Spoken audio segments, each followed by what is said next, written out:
Okay. Well, I didn't think the day was going to end this way, but it sure did. And it is bloody. Definitely blood on the streets right now. Everything was looking great. Everything was looking great for a minute until all hell broke loose. What are we looking at here? Are we actually going to close? Like, can we please close green on the cues? I mean, God dang it, man. That was just crazy. Ooh, let me switch up the camera angle. There we go. Yeah. I don't know, guys. This is not how I want to start my weekend. Not how I want to start my weekend with a massive fade on this. We're up as much as, how much are we up on here today? Jeez, man. I wonder if a lot of stuff are still green today. We were up as much as 1% on the cues. And now today, woo, that last like hour, I went to get Starbucks. What happened? Should I have not gotten Starbucks here? Not gonna lie, I kind of need the Starbucks. Yeah, AMAT had another haircut. My name is AMAT Kogreja, whatever his last name is. Someone had to do it. Someone had to do the market close. And it is just brutal. Amazon basically went red. Microsoft went red. Google was already red, I think, the whole day. Apple's been red the whole day. Meta's been red the whole day. Wow, hold on a second. Was Apple? Wow. That would be crazy if you were short an Apple. That would be crazy. But yeah, guys, this is not looking good heading into the weekend. Not looking good. We couldn't even recover the 100-day moving average in the Qs. I might have to open up some hedges coming into this weekend. We will see. We will see, guys. I mean, crypto bounced, right? So that's something good. And it doesn't look like it's letting loose over here. But it's still a massive downtrend. Ethereum, still a massive downtrend. Robinhood bounced. But, I mean, this downtrend just does not look good.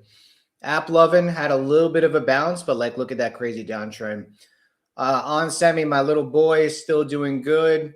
Amcor, come back to test the 50-day. I hope this doesn't break down. That would really suck. Verizon is, I mean, how can you argue with this chart? This isn't all-time highs, but this is 52-week highs right here. Zeta, it's still a massive downtrend. NBIS looks a lot better, but it would be nice to actually close above this 100-day moving average. I don't think these memory stocks are topping anytime soon, so we'll see. ACLS up. I could talk a little bit about that one later. I'm going to go over the Applied Materials earnings and talk about why this is bullish for ACLS Technologies, which I think that they actually report earnings on Tuesday, and I'm very bullish coming to those earnings. SkyT is almost back $30. We'll see with that one. Centrus Energy is back up, but I mean, this is a pretty nasty breakdown below the 200-day moving average. Palantir is back in the 130s, but I mean, you can't call the bottom on this. I don't know anyone who should be calling the bottom on any of these software stocks. Looking back at the entire software ETF, I mean, you're up about 1.5%. You're beating the semiconductors right now, which is the reason why NVIDIA is very weak today. Kudos to Paper Gains for shorting NVIDIA. Yeah, kudos to that dude right there. So, I mean, you're having a little bit of a bounce with the data center stocks. So, like, this isn't an all-out red day or anything. It's just mostly with the Qs. And, yeah, the Qs are now 5 basis points now, testing the lows of the day or getting close to the lows of the day. You have your semiconductors over here. Lemonade is down. Oh, sorry, the small caps over here. Lemonade is down. And what? Well, there you go. There you go. I thought it was a little bit different that that Grab was green yesterday, but here we are back again. Grab is red again, down 5%. So that just basically gave up all of those gains right there. DigitalOcean is at a new 52-week high. This is an interesting one because this has to do with a lot of the networking architecture, especially for content delivery network, which means bringing all the compute closer to you and caching it. So that way, whenever you use an LM for inference, you don't have to go all the way out there. It's the same thing with Cloudflare, but on a much smaller scale. But DigitalOcean is a much smaller player. I believe they're a $6 billion company. So, I mean, we'll see what happens to that one. I think they're a little bit too big of a market cap to turn into an acquisition. But we'll see with that one. I mean, I still do think that there's a reason why this stock is just ripping higher, even though the market is pulling back. So yeah, software did bounce a little bit today. Cloudflare is at 195, so still holding onto those gains, trying to close above the 200-day moving average over here. But overall on the markets, this isn't like it's bearish for tech, but the RSP is near an all-time high. Okay, so if RSP or the broad, the equal weight S&P 500 is at all-time high, that means you're having broadening out. So people are rotating out of tech and getting into the X Mag 7 or X tech stocks. And that's really what you're seeing when you're looking at SP 500 sectors, right? So healthcare is up today, staples is up today, industrials is up today, materials is up today, energy is up today, utilities up today. Utilities actually is arguably a defensive sector. So seeing this go up isn't necessarily a great thing. So is real estate. Real estate is a defensive sector as well. Communications is down. This is mostly Meta and Google, so that's going to be down for sure. SOK is Microsoft, Apple, and NVIDIA. XOY is Tesla and Amazon, so it's the reason why those are red. Financials turn red. You know, when it comes to financials, you don't want financials to lead the way down. That's actually pretty bad for the economy, so it could be signaling something there. Need to listen closely to that one. But, I mean, besides that, we had the earnings yesterday. Applied Materials is up 8%. ANET is up 3%. That did give up a lot of the gains, which is very surprising to see. Still above the 100-day moving average.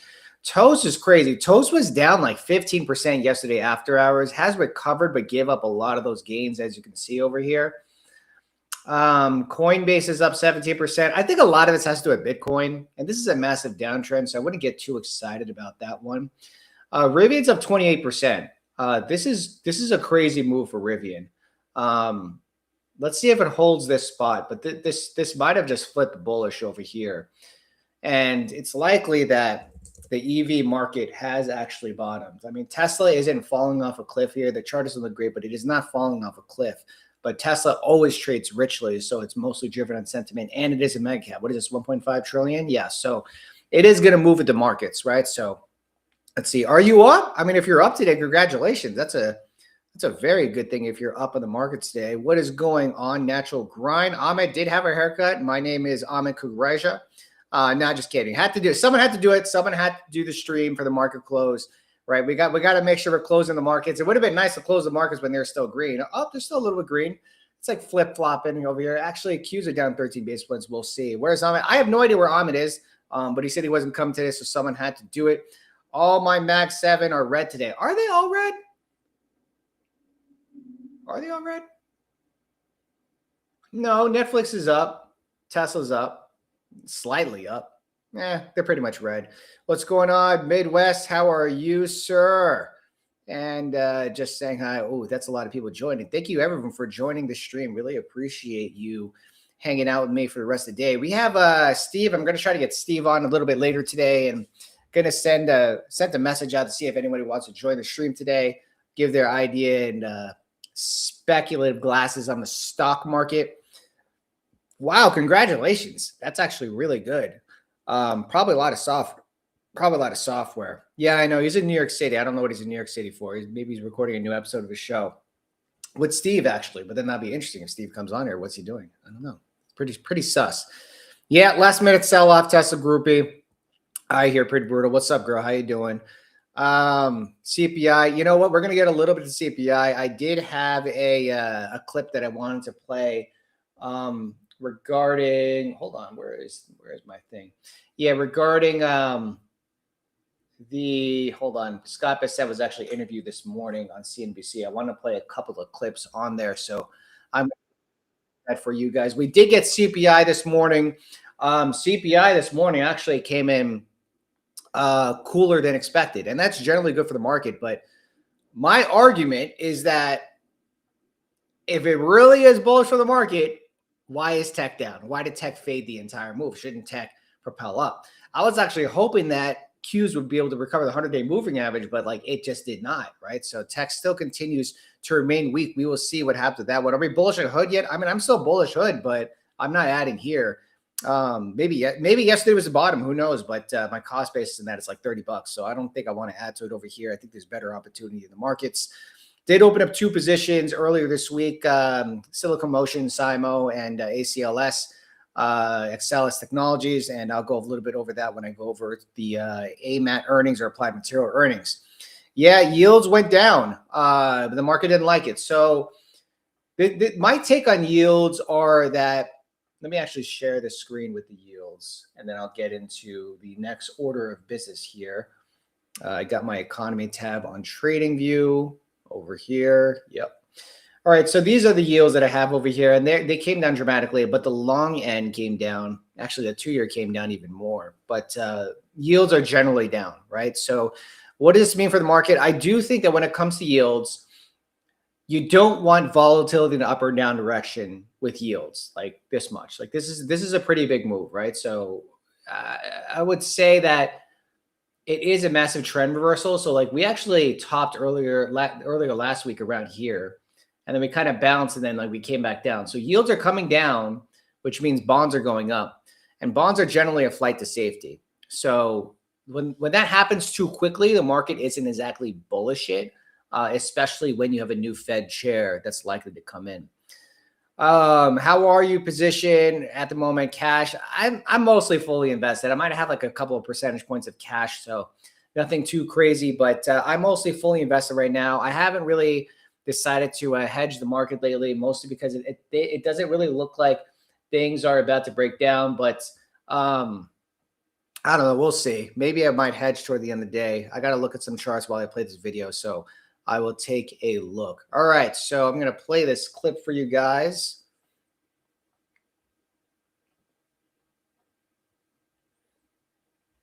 And I got a couple of parts of this clip that I want to play. I wanted to play starting at 3 minutes where he's talking about Kevin Walsh. And here we go. With a special guest.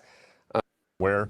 All right, yeah, so this people were stealing from the federal government, then donating back to politicians. Mr. Secretary, let's shift gears to something everyone's watching closely. Obviously, Kevin Walsh, the president would like to have him confirmed in a timely manner, and there are some obstacles. In one, Senator Tillis, I think you proposed, I guess you'd call it an off-ramp, some type of an off-ramp if the investigation would move from justice to the banking committee. I can't tell. I'm looking at what his comments are. He says, well, yeah, we could certainly have some type of investigation, but that would not replace the investigation for the DOJ being, that needs to be dropped first. Do you know where we stand on that, how this is going to play out?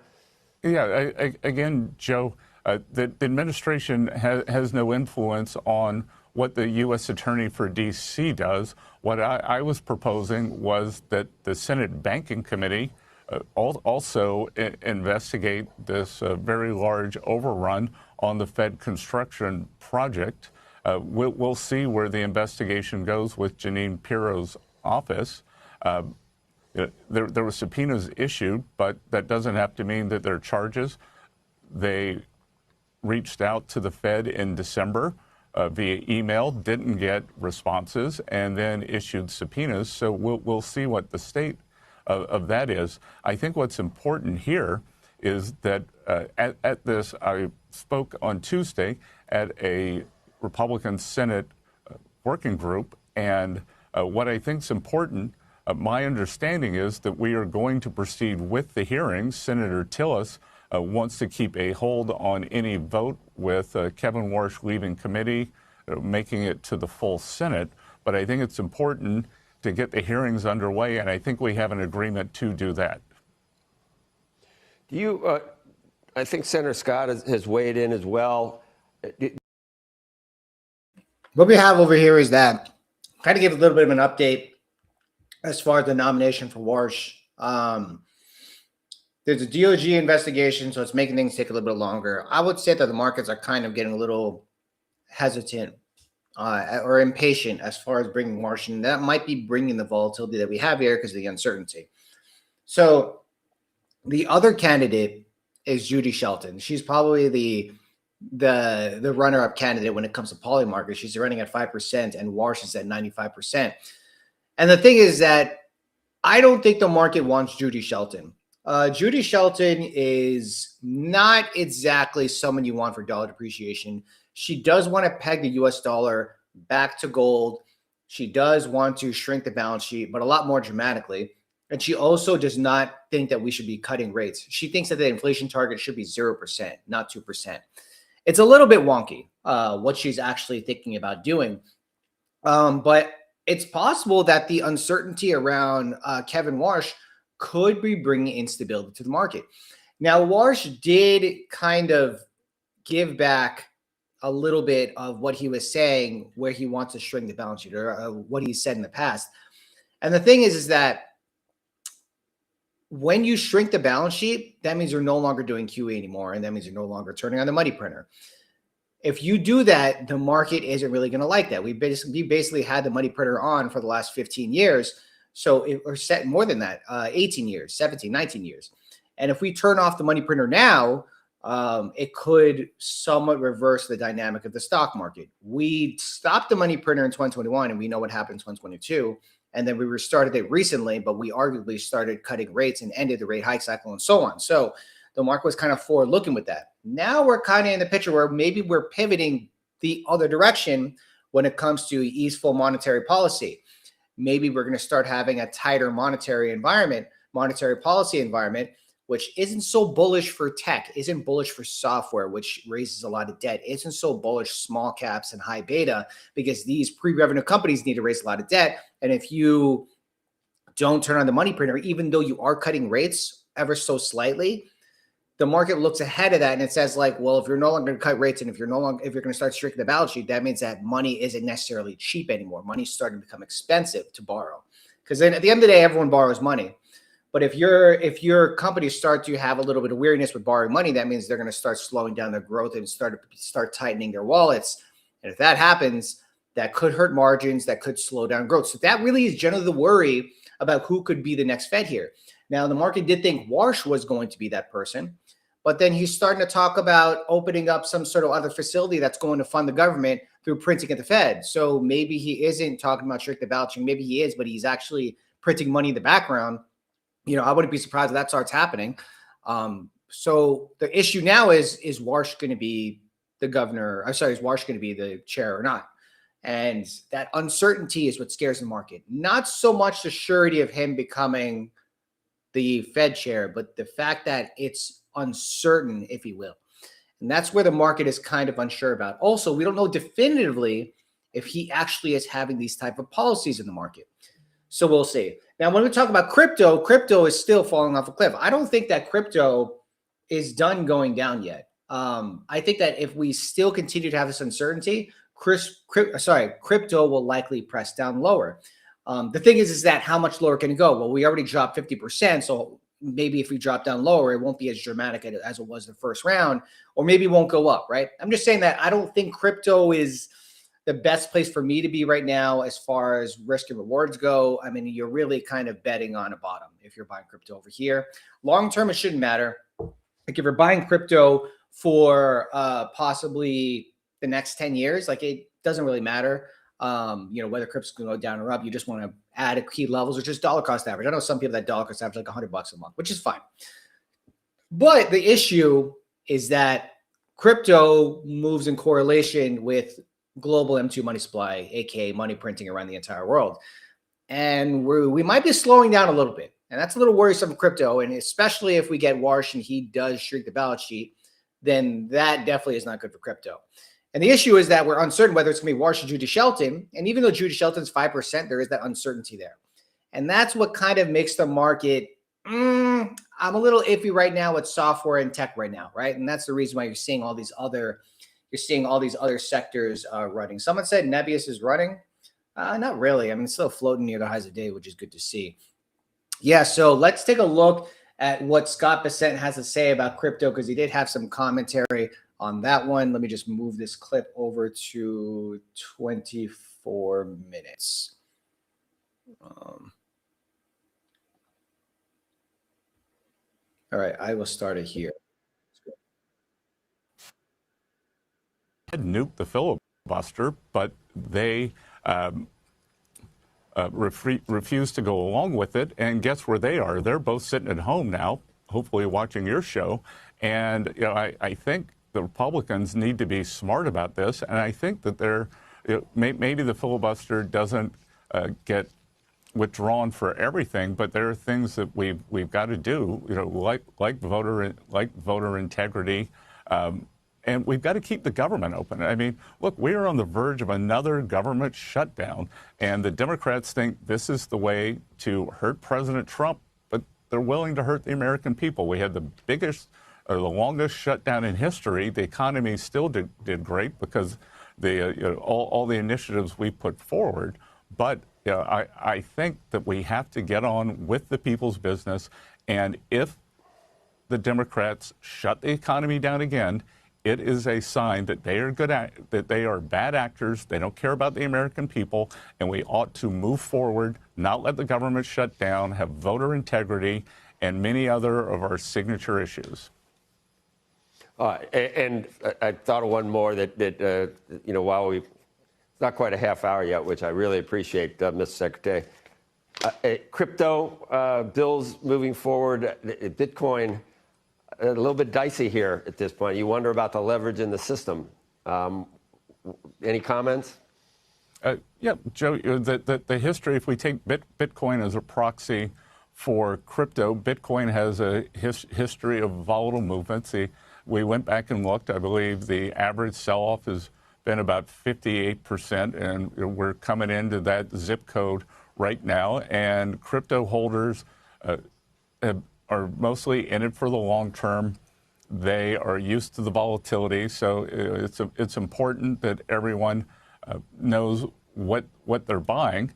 But part of the volatility here is self-induced because, and this is one thing where there has been a bipartisan working group and Democrats.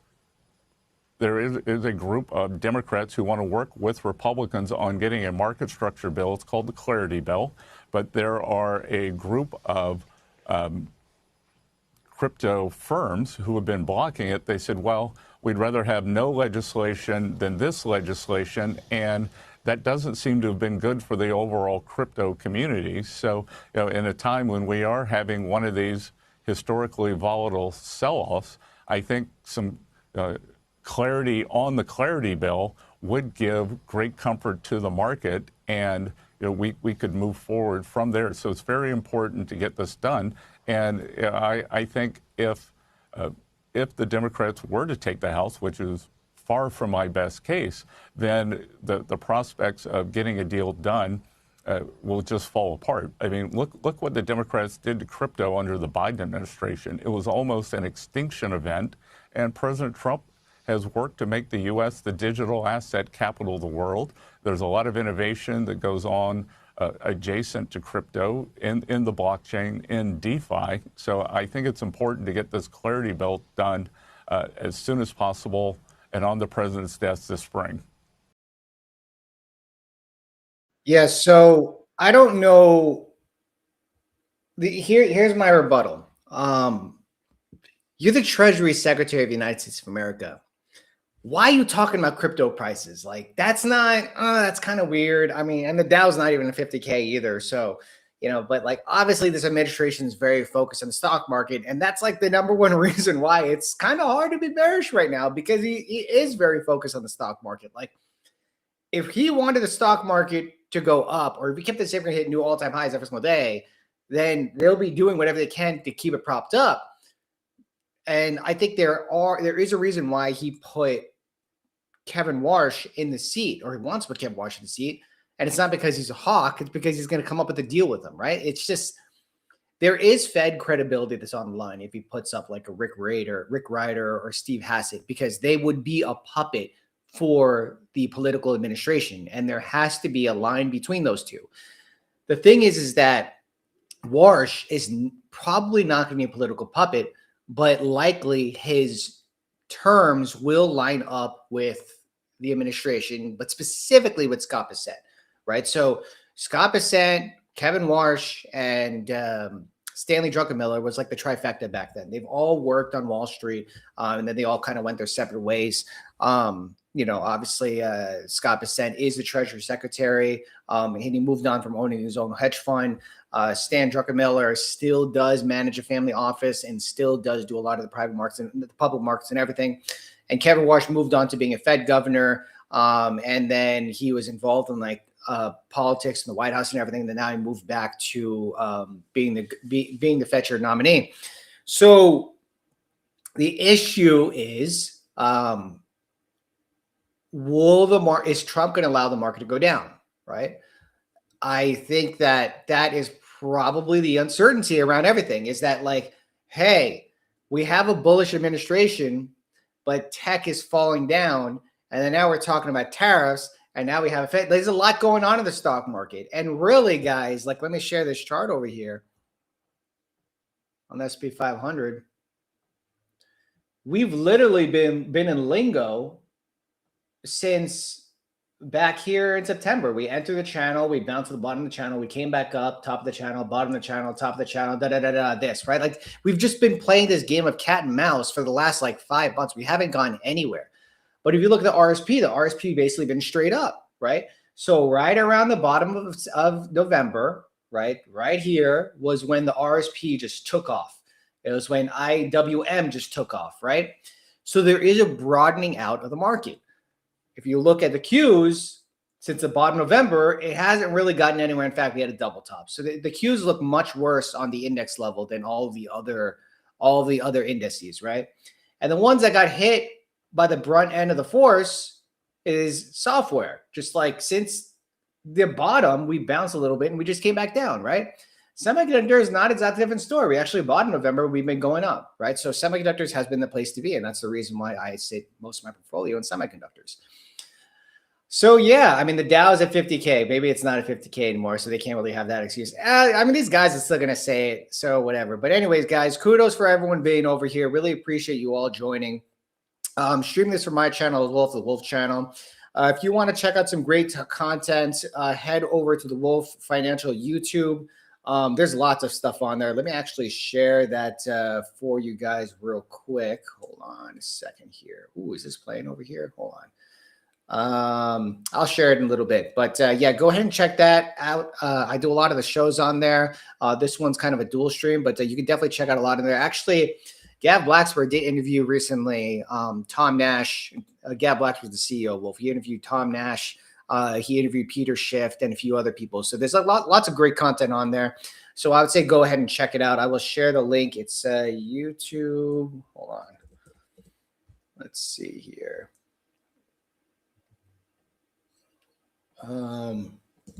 Here it is. That is the stream for the Wolf YouTube. If you want to check out other great content on there. Okay, so we had a few earnings yesterday. Actually, we had more than a few earnings this week. We had probably, let me actually go over the earnings calendar and I'll go down by one. And let me share this screen over here. We're going to have the market close actually 1 minute. So you know what? Let me prep up for the market close and then I'll go over the earnings a little bit and let's see if Steve's going to be able to join me. So let's go ahead and share. Yeah, this is the reason why I don't do the market close that often, is because I'm not good at it, but also you got your boy AMAT doing it. So I don't want to steal his thunder or anything. And I can't steal his thunder anyways. But yeah, the market just closed over here. SPY is up 6 basis points. So we closed green in the day, which is good to see. But still in chop mode, right? We have not gone anywhere in the last month. The Qs down in the last month, closed near the low. Actually, it closed near the low of the week, right? So this is your weekly candle. We're kind of having a little bit of a breakdown here on the weekly, closed below the 21 EMA for the Qs. Did not have that recovery that I hoped we were going to get today. The Dow Jones is at all-time highs. So, what else can you say about Dow Jones? IWM's at all-time highs. What else can you say? We're not at all-time highs. We're near all-time highs. Yeah, guys, shout out to freaking NBIS. NBIS is just a beast. Honestly, I thought, I'm going to talk about it later, but I thought that CapEx comment on there was going to be we're going down. But there you go. This is why you don't short this stuff, man. You don't short the hot stuff. You don't short the hot stuff. Mega caps. Apple closed down 2.27%. Amazon closed down 43 basis points. Google down 1%. Meta down 1.5%. Microsoft basically flattened the day. This is like the software leader, so it's interesting to see that software bounced back, but Microsoft could not hold on to its gains for the day. It was up like 1% in the day, and they just gave it all back. NVIDIA ended down in the day, closing below the 50-day moving average. So that is something to see over here. What about the weekly chart? Weekly chart still looks intact. The monthly chart obviously looks intact as well in NVIDIA. So still bullish NVIDIA. NVIDIA earnings are actually on Wednesday, February 25th. So I will be streaming those earnings, likely going to be on Amit's show. So we will see with that one. Tesla, I mean, you know, the chart is just doing what Tesla does best. If EV did bottom and solar did bottom, because I do think that solar and EV bottomed, and for me, those plays would not be with Enphase and Canadian Solar or First Solar and all those other companies, or even the EV companies. My play is the semiconductors that are associated with it, and I'll talk more about that at the end of it. The stock market is now closed. You know what? Hold on a second. I should have done this for you guys, actually, now that I think about it. Hold on. Let me grab something. I got something special for you guys. So let me grab. I didn't mean it to have that Freudian slip when I said grab, okay? I'm sorry. I apologize to everyone when I said grab. I didn't mean to have that Freudian slip. Let's see here. Is this the open? Yeah, no, this is the close. Hold on. I got this. I got this for you guys. I got this one. I got it. Okay, here we go. I already gave it away. I kind of slipped what I said it was going to be, but hold on. I'll play it for you guys real quick just to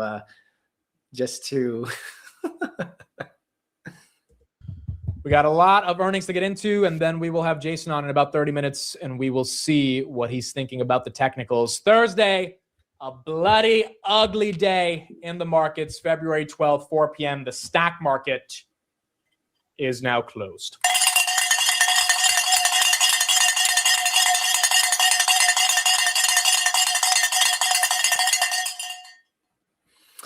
Yeah, so the stock market is now closed. Let me go back to what it was. I should have done that actually on the close. I did it last time when I did the open where the show must go on.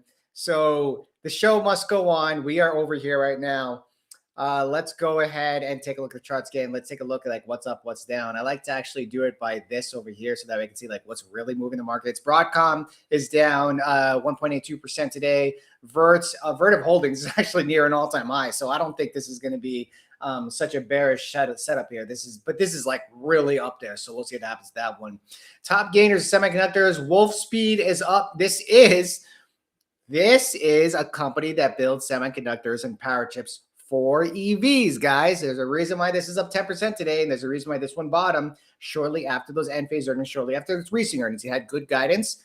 This is solar. Okay, so you want to be in the semiconductors. I would not be in Wolfspeed because they are like borderline bankruptcy a year ago, and their financials are just terrible. So I wouldn't be in it.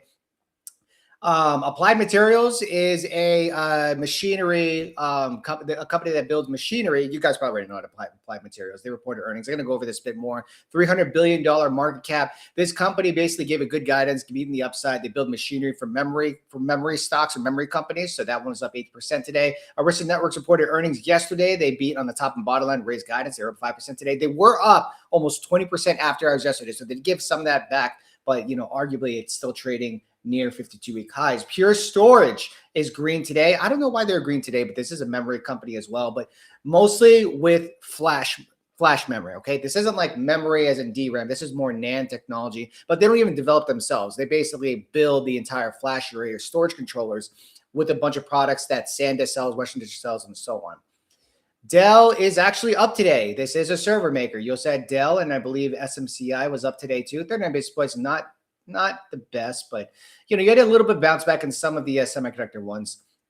Data center stocks were up all across the board. Data centers, neoclouds, miners, and so on, up about 10% today for NBIS. Energy, speculative energy is actually down today. CCJ or Chemical Energy reported earnings today. I didn't really get to check it out, but it was good for the entire sector as far as energy goes. Constellation Energy Group is also a nuclear company. They did have that deal with 3 Mile Island and Microsoft, and they are going to be restarting that plant. It's supposed to be starting up in the next 3 years. Small caps, ALF was up 9. Why was ALF up 9% today? That's crazy. 9% is a big move for ALF. BMNR obviously is up today because Ethereum is up a lot. Aspen is up. Aspen Aerogels. They have to do with the EV market, and specifically one of their largest clients is GM, right? General Motors. So if EVs did bottom, then they could be a beneficiary from it. EOS Energy was up 3% today. Battery technology more catered toward data centers as well. Why in the world was IonQ up 8%? I mean, it's like a hit or miss of this company. I don't think there's really any narrative when it comes to this. It's just quantum computing. That's all you're betting on. Software, DigitalOcean, I mentioned this earlier, is up about 6% today. Cloudflare is up about 6% today. Paycom had a little bit of a bounce back. ServiceNow is up 3% today, but this chart is very nasty. So oh no, we're down, we're down, we're down. Oh, we are so back. Like, I don't think it really works that way, but it would be nice to see a big recovery on that one. Atlassian is still down today. Now, be careful with Atlassian. If it comes to anything that's going to be AI disrupted, it is going to be Monday.com and Atlassian. These are very strong companies when it comes to project management, and anyone can create their own tool and just offboard their Atlassian product.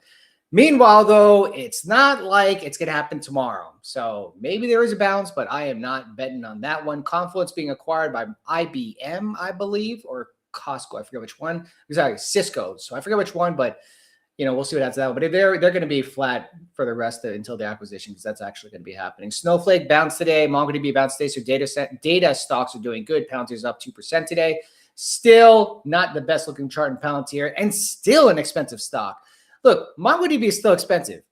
Snowflake's still expensive. Even though they had drawdowns, they're still expensive stocks. But software stocks do have that premium because you have the forward guidance as far as annual recurring revenue, which could be translated into revenue when they build a client. So RPO, remaining performance obligations, is not yet billed to the client. So it cannot be recognized as revenue yet. When it becomes recognized revenue, then it shifts over to revenue, right? So that is what RPO is. And software companies can usually provide that RPO because they sign contracts, long-term contracts with enterprises, right? So you kind of know where their growth is going to go based on the performance of their RPO. If the RPO is up 30%, it's very likely you're going to reaccelerate up to near 30% the next year, unless someone cancels a contract or gains a contract, whatever it is. Cybersecurity. Green across the board. CrowdStrike, the #1 outstanding leader when it comes to endpoint security management, is up 4% today. Rubrik is up 3% today. I can't even tell if these charts bottom. I would not touch Sentinel-1 with a 10-foot pole. Like, I would not touch that thing. FinTech came back a little bit today. You had Hood up today, and probably because of Bitcoin was up a lot, right? So let's be realistic with that one.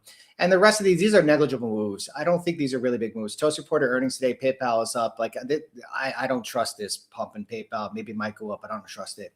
But yeah, I would say flat in FinTech. FinTech has been getting murdered lately. When it comes to travel and leisure, you have Wynn up about 5% today. And you have the cruise lines down a little bit today. CCL is down 3%. RCL is down 4%. Booking.com, which is an amazing company, is actually back on the $4,000. That's actually interesting. Yeah. Oh, Zeta. I forgot to mention Zeta. My bad. Zeta was actually up today. I think it was about 4%. Yeah, actually it was up like 4 or 6%, but not anymore. They're reporting earnings on Tuesday. I believe it's Tuesday. Hold on. Zeta earnings.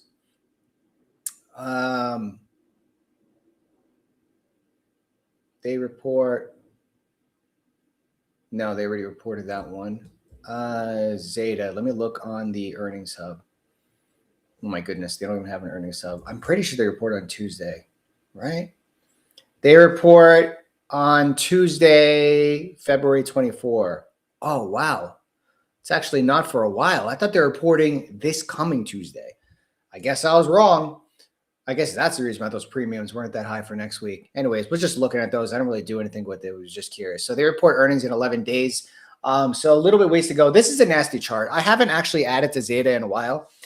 A while is in 2 weeks. But I don't like to add to charts that are like this. In fact, I would prefer to hedge these positions than anything. And I do have a decent sized position in Zeta.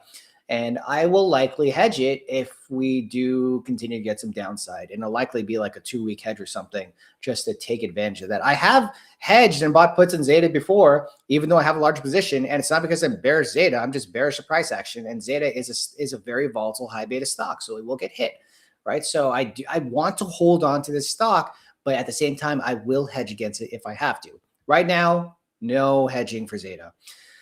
Kratos is up 2.5% today. Micron closed flat today. I thought that was actually be very green today. SanDisk actually was green today, but now it's not green anymore. So really, it's not like the worst day today. You did have a lot of dispersion as far as performance goes.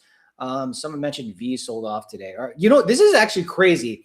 Uber was red today, and it was red basically the whole day.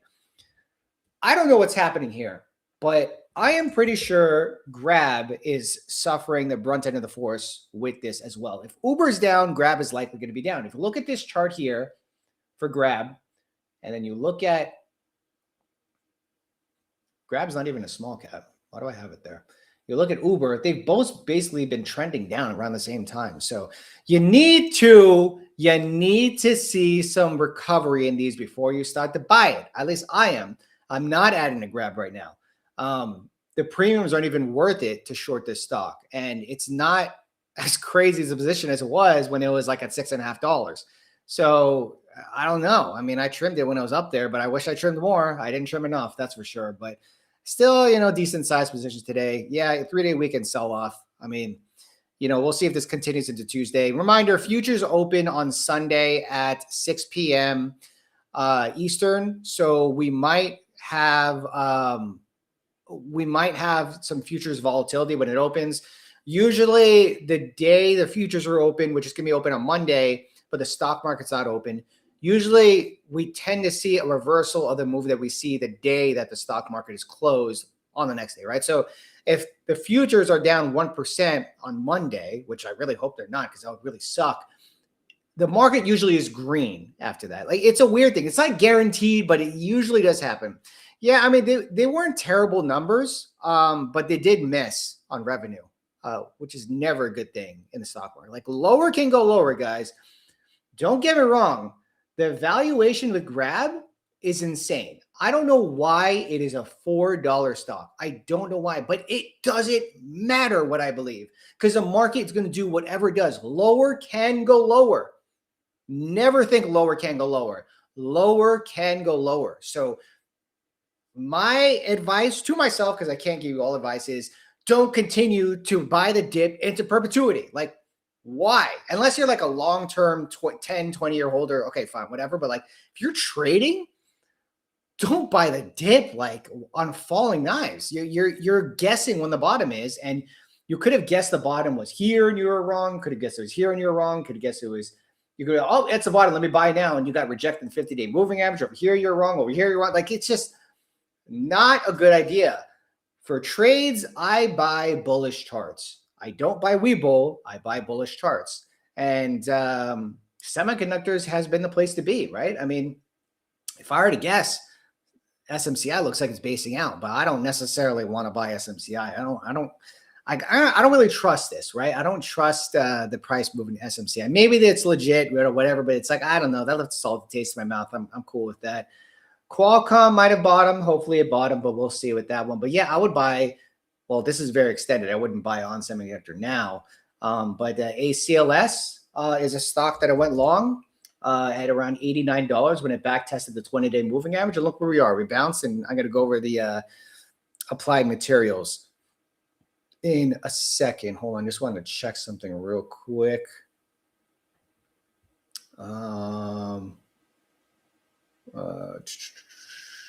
Okay.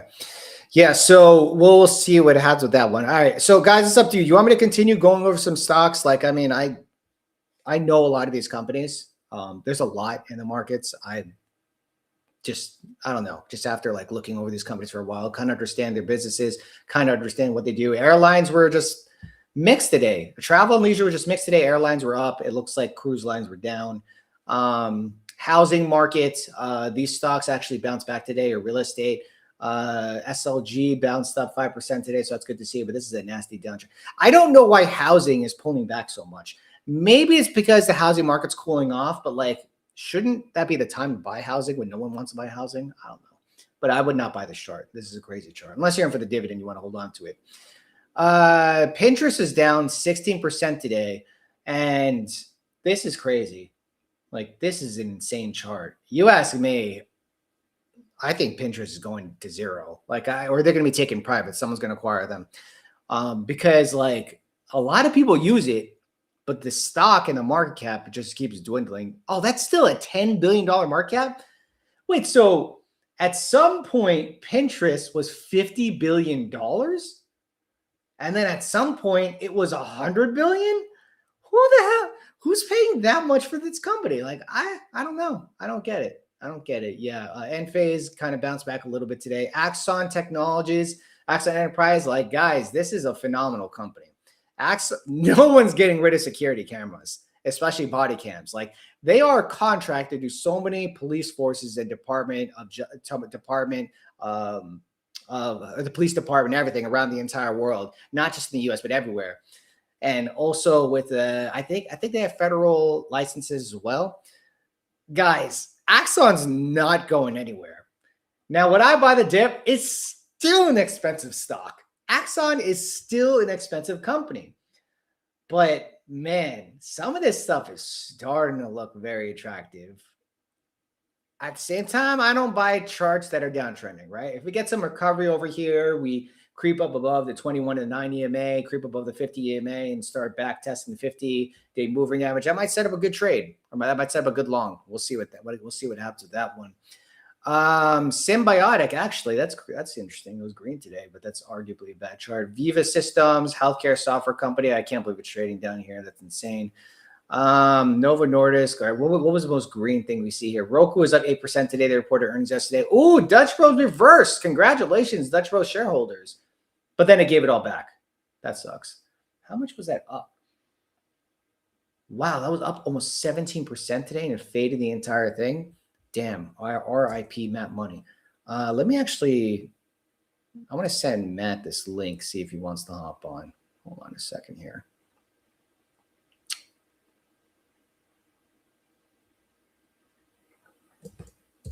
Matt Farley, Rocket Man, Rocket Lab.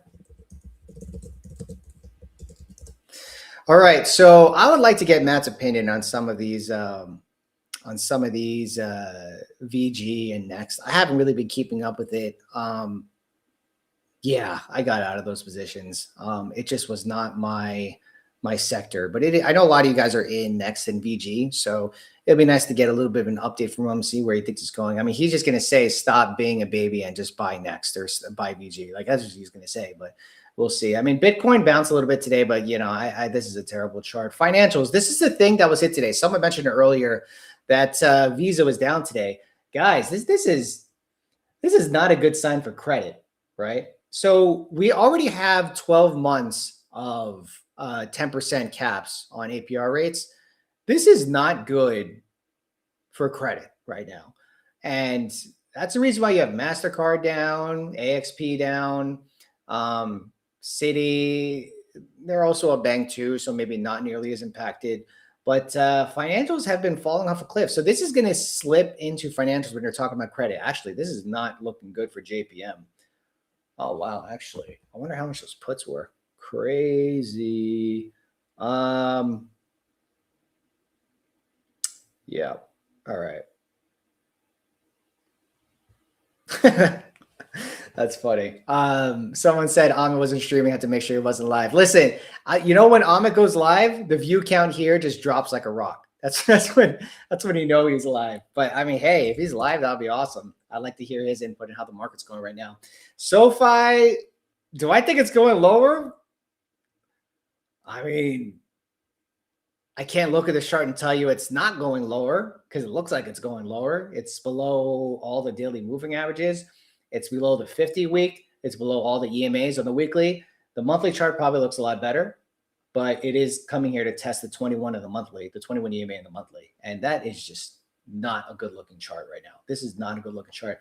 I mean, it could reverse, guys. We can go to green skies on Tuesday and forget about everything that happened over here. But like, look, There's a lot of bad looking charts out there. Now, the question is, am I still long? Yeah, I'm still long. Like I am long the stock market because I think that if there is a pullback, it's going to be quick and it's going to be bought up very quickly, much like what we saw last April. I don't know how big it's going to be, but I think it's going to get bought up very quickly because that is how the markets work today. It gets bought up very quickly, news is very quickly. A lot of hedge funds act a lot faster. People can just pick up their phone, buy and sell stocks and everything. But also there's still a lot of liquidity in the system and people are waiting to buy these stocks. The problem is that when are they going to buy these stocks? Huh? When are they going to portfolio sizes? Because it's not important, right? That's why we don't share. What if I had a $100 portfolio? You know, does that change anything? That's why we give percentage sizes because that's more important. Because Joe Schmo, who's following their favorite fintech influencer, could have a $10 million portfolio, right?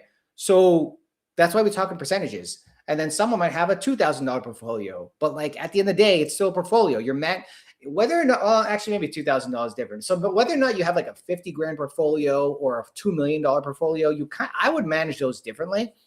But when you think about risk in the markets, right? If you had like a 10 grand portfolio, like you shouldn't buy like 50 stocks, right? Especially of a long-term time horizon. If you're like 20 years old, or if I were 20 years old and I had like a 5 or 10 grand portfolio, like guys, I wouldn't buy like 50 stocks because that's just, I don't know. That's too much to keep up with. You want to hone in on the companies that you think are going to be really good in the next 30, 40 years for very long term. And you just want to buy and hold those and just keep adding. Your goal when you're in your 20s is to make as much money as you can and invest as much money as you can. Don't make the mistake I did where I just spent money on having fun, right? But you want to work a lot, invest a lot, because when you get to your 30s, you want to have that nest egg you can kind of work off of. And look, if you're 20 years old and you start now, dude, you could retire by the time you're 40 years old just by investing, right? And I'll tell you something, if the market is flat in 20 years, we probably have bigger problems to worry about than worrying about whether you're financially independent or not. Like, of course, you want to be financially independent if the stock market is flat in 20 years. But chances are in 20 years, if you're invested in a company like Amazon, Meta, Google, and all these mega caps, they're going to be higher in 20 years. And if they're not, we got bigger problems. So that's just the way that I see it.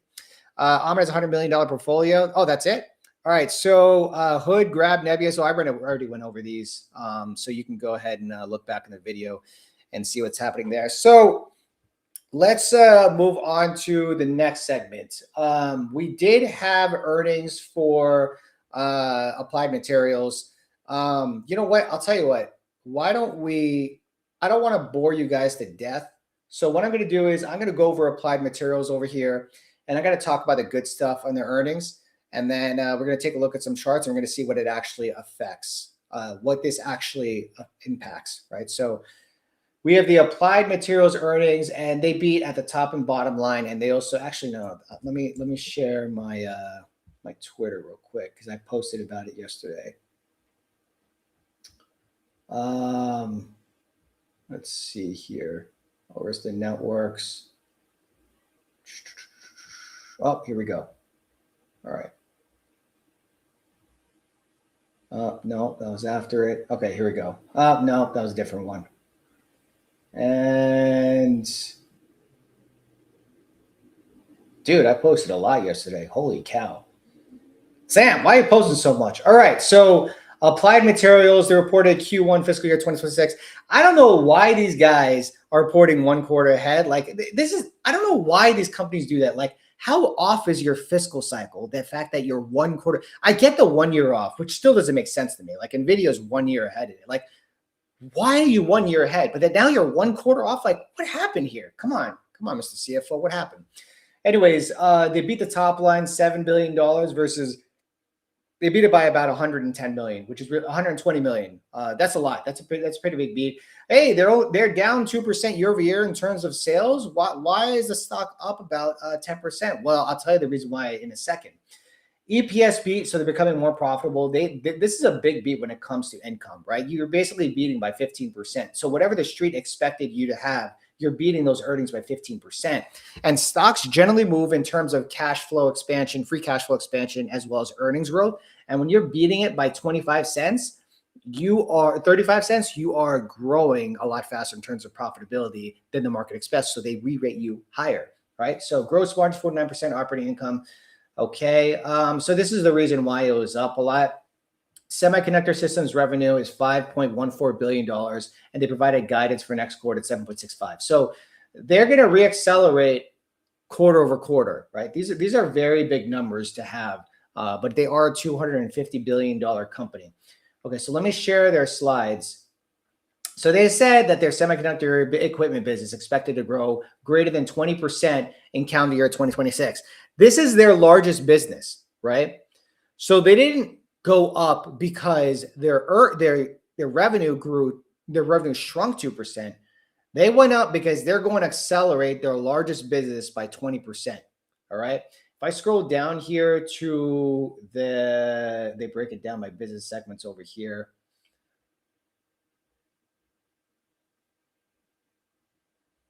All right, here we go. So their semiconductor systems revenue, it grew. Oh, it doesn't actually give the year over year here. Am I missing it? It just says percentage wise. Oh, this is how much percent it is. Revenue, no, it doesn't have percent. Guys, where's my growth over here? All right, I'm just gonna open up a calculator. All right, so we had the semiconductor systems revenue at 4879. So 4879 divided by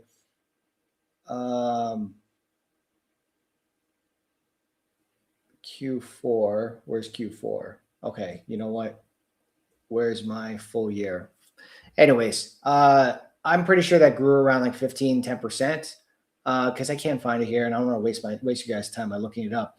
But if this is going to accelerate to 20% growth year over year, that's going to push their revenue acceleration to maybe like 10, 15%. And going from minus 2% year over year to 10 to 15% is a very big deal when it comes to a growth company. This isn't even a growth company. They pay out a dividend, right? But they're part of the theme of semiconductors, and specifically they're catering to a lot of the memory companies. And memory is a very hot topic today, right? That's the reason why Micron is up so much. It's the reason SK Hynix is up because they're trading in Korea. That's the reason why Samsung is up. They're trading in Korea, I believe it. I think those two are trading in Korea. Maybe SK Hynix is in Japan. But these memory companies need to pump out a lot of supply because there's not enough supply to meet the demand. And if they have to ramp up their supply, they need more parts. They need more equipment, right? And they're going to tap Applied Materials for that equipment because they're producing a lot. And Applied Materials does more than just selling equipment. They provide parts and services and maintenance, right? So they're going to keep coming back as the more they use the machines, right? It's kind of like a car, right? So you have a gas car, not an EV, but you have a gas car. You're going to need to get the oil changes. You're going to need to get the belt change. You're going to need to get the volt battery change. You're going to need to do all this stuff with cars. And I don't want to get into it because I'm not even a car buff, but I know there's a lot of work to do in a car as you have it for a long time. And the same thing happens when you have multi-million-dollar pieces of equipment, like tens of millions of dollars worth of equipment needs to be serviced, needs to be maintained, needs to sell parts and all that stuff. And this is the reason why the stock is doing so good, because they are providing those parts to the memory companies that are ramping up. And this is where ACLS comes in. There is a specific sector, a specific segment within foundry, logic, and other, all right? So actually, it's more the semiconductor systems. I think it's a different part. But what ACLS does is they focus more on the iron implantation when it comes to creating memory chips. And they said that that is growing very rapidly. But they are not... Applied Materials is not the leader when it comes to that specific segment. They only have like 30% market share. The ones with the most market share is ACLS Technologies, and they're reporting on Tuesday, I believe. And I think those are going to be really good earnings. I'm very long ACLS, and I have call options on it too. So if it goes up, that'll be really good for ACLS. Oh, hey, what's up? Can you open it? Yeah, one sec. Sorry, guys. That's my daughter. Hold on. Here you go. All right, so that's my belief with that. Now, mind you, this isn't even a large position, but that's my bull case with that one. And Silicon Motion, I'll go over other stuff as well, maybe another time. But yeah, that is my bullish thesis with it. But you don't even need to look at. You don't even need to. I'm diving deep into the semiconductor industry because the picks and shovels is what's going up the most. Like these are these are companies where their charts are just out of this world, right? So if I bring up data center over here, like even though Broadcom's pulled back, like it's still been up so much. Vertiv, right? This is for air and cooling for servers, right? This thing is hitting all-time highs. Micron obviously has been ripping lately. TSM is trading near all-time highs.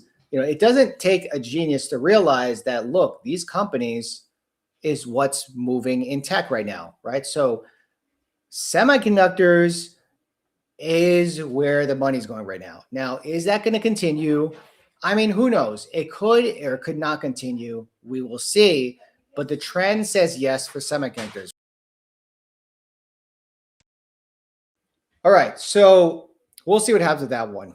The next thing that I want to go over is CapEx for hyperscalers. We already know that the hyperscalers are spending about $600 to $650 billion for 2026. We already got that. The largest hyperscaler in the world is AWS. And the CEO of AWS, not of Amazon, Andy Jassy, the CEO of AWS is Matt Garman, who recently started as CEO about a year ago, viewed by CNBC recently, and he talks about the CapEx for AWS and how they're going to spend it. And this is going to be very important to know why certain parts of semiconductors are going up. So let me go ahead and play this right now for you. Again, 8th day in a row, investors showing some concern after the company announced plans to spend $200 billion on the AI build during that last earnings report on Thursday. For more on those CapEx plans, we are joined by CNBC's John Fort, as well as the CEO of Amazon Web Services, and a CNBC exclusive. John, over to you. Sarah, thanks. Matt Garman, good to see you. First after earnings. I guess I saw you in San Francisco a few days ago, but first time on TV. $200 billion is a lot. Granted, it's not all going to AI, but the lion's share of it is. When we last talked 6 months ago, I think Amazon was getting criticized for not spending enough here. So tell me how your plan for this spending you think is going to give you better long-term value. Well, and thanks, John, for having me on. It's nice to see you again.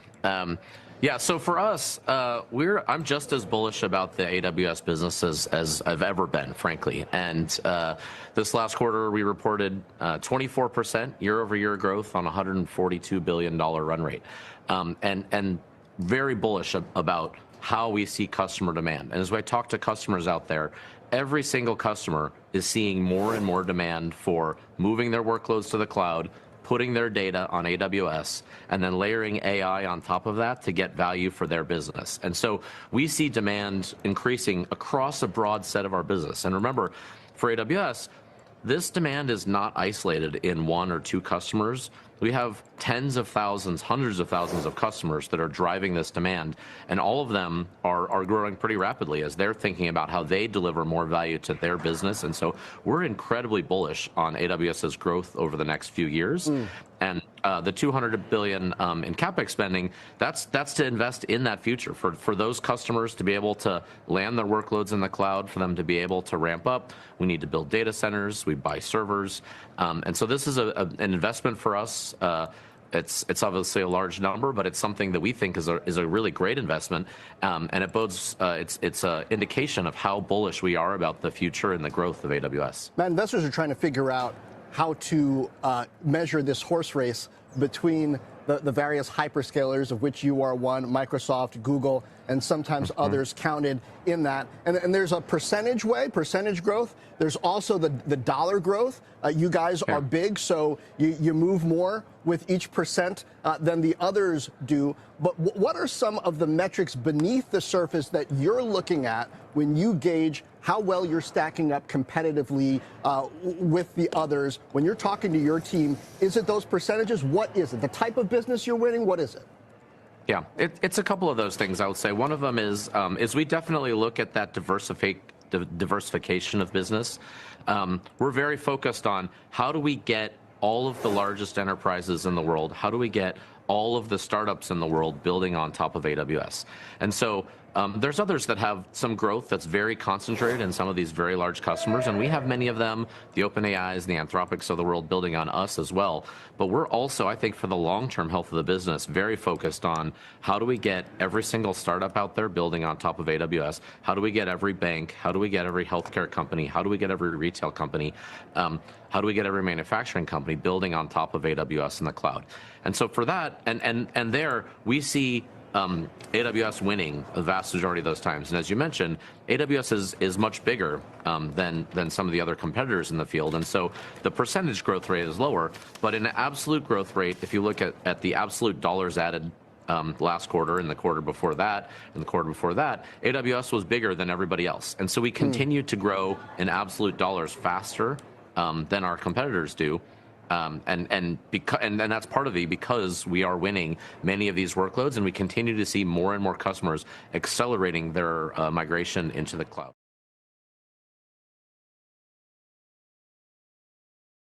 All right, so he did discuss where they're going to be spending their CapEx or what their strategy is as far as spending their CapEx. But the more important thing about why the CapEx went up so much has a lot to do with UBS's guy, right? So UBS is a sell side firm. They provide a lot of research in companies. And one thing that they had said in a recent report is that 1/3 of hyperscalers CapEx increased this year. So they increased the CapEx. 1/3 of that is attributable to memory costs. Okay. So following this earnings season, UBS raised its 2026 and 2027 CapEx forecast for major hyperscalers by 43% for 2026 and 28% for 2027, respectively, to $827 billion and $915 billion, representing a 61% plus 61% and then a plus 11% year-over-year growth. So we're going to jump 61% from 2025 to 2026, and then we're going to jump 11% to 2027 from 2026. UBS estimates that memory for hyperscalers will rise from $53 billion in 2025 to $155 billion in 2026, and then $252 billion in 2027, generating approximately $100 billion in additional CapEx per year for just memory. Okay, 32% of this year's CapEx increase. UBS also noted that memory could add roughly $10,000 in cost per general server, with its share of the bill of materials for compute rising from 4 to 6 to 6 to 7%. Meanwhile, UBS pointed out that memory cost share within an NVL 72, so that's an NVLink, all right? So this is like the entire server that NVIDIA has as far as the GPU clusters, could rise from 6 to 16% as the platform transitions from Grace Blackwell 200 to Vera Rubin 200, calling this a meaningful shift. Let me translate this for you guys. Let me stop sharing my screen here. CapEx going to $650 billion increased from last year, right? I think the forecast for 2026 was like $400 billion. So initial like $200 to $150 billion in CapEx. 30% of the increase has to do with memory price increases.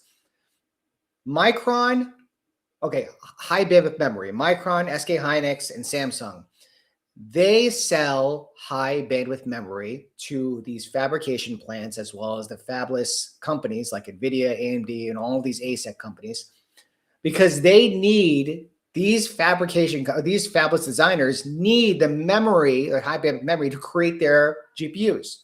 Okay. It is very high in demand. You've heard it on all the conference calls. Memory is a constraint. Elon Musk said it. Jensen Huang said it. Andy Jassy said it. Matt Garman said it. Everyone has said it. So now these memory companies have pricing power to increase the cost of their products. And then what does it take to build your products? Why increase the prices? It's because they're passing off those costs to the customer. The people who are providing supplies to build the memory and the machinery equipment have that pricing power to the memory companies. Applied Materials, Silicon Motion, ASML, right? And all Lam Research, all these companies, in addition to ACLS Technologies, they have the pricing power. And I think we're in the middle of a re-rating cycle for all of these memory companies, right?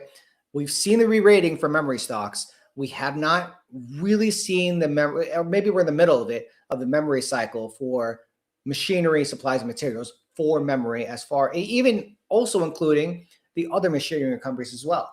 This is why ASML is at all-time highs. This is why Applied Materials is near all-time highs. This is why these companies are going up, because of this. $650 billion of CapEx, that's a $200 billion increase from expected, and then increasing another $100 billion in 2027. Where's that money going to? It's going toward these companies. Obviously, it's also going toward NVIDIA, AMD, and all these GPU and server companies, whatever. But the big differential are the suppliers for memory. That's why these stocks are ripping. So that's why I'm bullish ACLS technology, ACLS, and that's why I'm bullish Silicon Motion. That's my argument from it. You don't have to listen to it. You don't have to do anything. I'm just telling you what I'm doing. Do as you will. Do as you will. All right. So I believe, okay, yeah. So I want to get into NBIS and Datacenter. Since we're already talking about memory and CapEx, we need to talk about NBIS. NBIS reported earnings on Thursday. Those earnings were actually pretty good. They missed on the revenue, but I don't even think that's important. I'll give my thoughts about it. So let me go ahead and open up the NBIS earnings. Actually, did I have? I already saved it. Okay. Let me share this slide. All right, so this is the slide deck from the NBIS earnings. And we had over here that they came in at $1.25 billion for 2025, full year 2025. I forget the exact amount they came in for just a quarter. Okay, here, group revenue, $228 million, up 547% year over year. Triple digits, okay? But law of large numbers, this isn't going to happen forever. It's going to start slowing down at some point, or it probably is already starting to slow down anyway, but it's because of the law of large numbers, right? The surprises that came in was not the $7 to $9 billion guidance for 2026. We already knew about that. The surprise was the additional 500 megawatts of contracted power capacity for 2026. It was originally 2.5 gigawatts as of last earnings. Thursday's earnings, or yesterday's earnings, yesterday morning, they said it's going to be 3 gigawatts. So they're contracting more power out there. All right. That is not a small number at all. They also reached adjusted EBITDA profitability for the first time, right? So that was something good to see. As far as group revenue goes, they have $3.7 billion of cash. Guys, they're going to raise more money, and that's what they said in an earnings call. I'll get more into that one. ClickHouse, $15 billion round confirmed, a $15 billion valuation confirmed. They own about 28% of ClickHouse. That's like about $4 billion of asset they have on their balance sheet just from ClickHouse alone. The company, I think, is let me look up their market cap. They're a $25 billion company. So that's $20 billion of enterprise value, about minus the $3.7 billion cash. Enterprise value is probably closer to like $16 billion. And they're guiding for ARR, annualized revenue for NBIS, not the actual revenue, recognized revenue, $7 to $9 billion. So that means that they're trading at likely a price to sales for 2027 at 2 times. This is the reason why the stock is going up, okay? This is the reason why the stock pumps up. Now, sentiment is very volatile with the stock, so just because it's dropping doesn't mean the thesis is out the door. Wall Street just sells when it sells, and they buy when it buys. So, there really is no other thing. They didn't announce anything new here as far as any new partnerships or contracts, and I wasn't necessarily expecting it this year, but they are expanding their footprint. 7 locations in the U.S., and also 3 locations in EMEA, all right? Europe, Middle East, and Asia. Total of 16 sites, all right? So we already talked about this contractual capacity, and they're well on track to reach 800 megawatts to 1 gigawatts of connected power, not contracted capacity, by the end of 2026. All right, so that was pretty consistent with what I expected. They already mentioned the Microsoft thing again. And we have more stuff here. Something that they said here, which is really interesting in their earnings, was 1010 accounts for 6% of the revenue. Where does it say that? Yeah, okay. So 1010, which is their educational business, accounts for 6% of group revenue. Group revenue came in at $227 million. and 6% of that was about like $14 million, right? So Triple 10 is growing revenue at 88% year over year. This is becoming a profitable business for them. They're expanding very quickly to Latin America and also in the US. It's basically providing educational videos and courses for people who are looking to get into engineering or AI and software, whatever it is, right? The rest of the revenue, $214.2 million, is their core business, right? So AI cloud for NBIS, also any money that they pick up from these contracts they sign for contracting out compute and so on. That grew at 547% year over year, right? So they don't have AVRide revenue in here, which is their taxi cab service, automated taxi cab, and also food delivery, or those little robots that are running around. They don't have that on here because they said that that is immaterial, which means that it's so small that there's no point in putting the earnings. And they no longer report Toloka revenue on here. So Toloka revenue would probably be a lot more. But they said here that Toloka results have been reclassified to discontinued operations to the current and prior period. So they're not reporting Toloka revenue in here. So you're not going to see that massive contribution. In fact, earlier this year, early in 2025 is when they stopped reporting individual business segments. They just report group revenue, and then commentary will include the other businesses if they feel like they want to do that. So the very big news, and they didn't say it in here, they said it on the earnings call, which was very surprising, was that they're increasing CapEx for 2026 to $16 to $20 billion. All right. That's a lot of money. When I heard that comment on the conference call, I was like, oops, stocks are going down. It went down for a little bit, but since then it's recovered. Great, right? Don't short these stocks, right? Unless you see a confirmed downtrend. It was just a blip and it recovered more than since. You would have gotten your face ripped off if you shorted it. Let's talk about CapEx, guys. These guys will keep raising money. Even after this build out, they're going to keep raising money.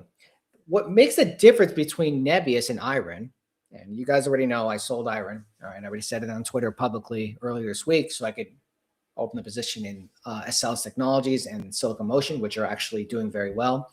I own NBIS. I haven't sold NBIS. I would like to add to it, but the cost basis is around like $30. So not really favorable for me to add to it right now or size up.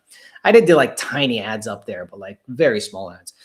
So the difference between NBIS and IREN is that IREN is a full stack company, right? They own all the land, all the rights and everything. They own all the facilities. They're building everything on their own, right? So that's the biggest difference between NBIS and IREN. But another very big difference that NBIS has is that they are diversified in multiple businesses here. They have Triple 10, they have AVRide, they have Toloka, and they also have 28% of ClickHouse. And then they have the core business as well.